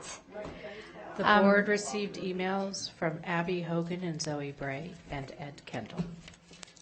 In the spirit of the wise words of Clerk Rodriguez as spoken by Mike Krogan, I will designate this next meeting announcement for February 13th, 2024, and then in honor of Clerk Rodriguez and Mr. Krogan, 6:03, I adjourn this meeting at 6:31 p.m. Thank you.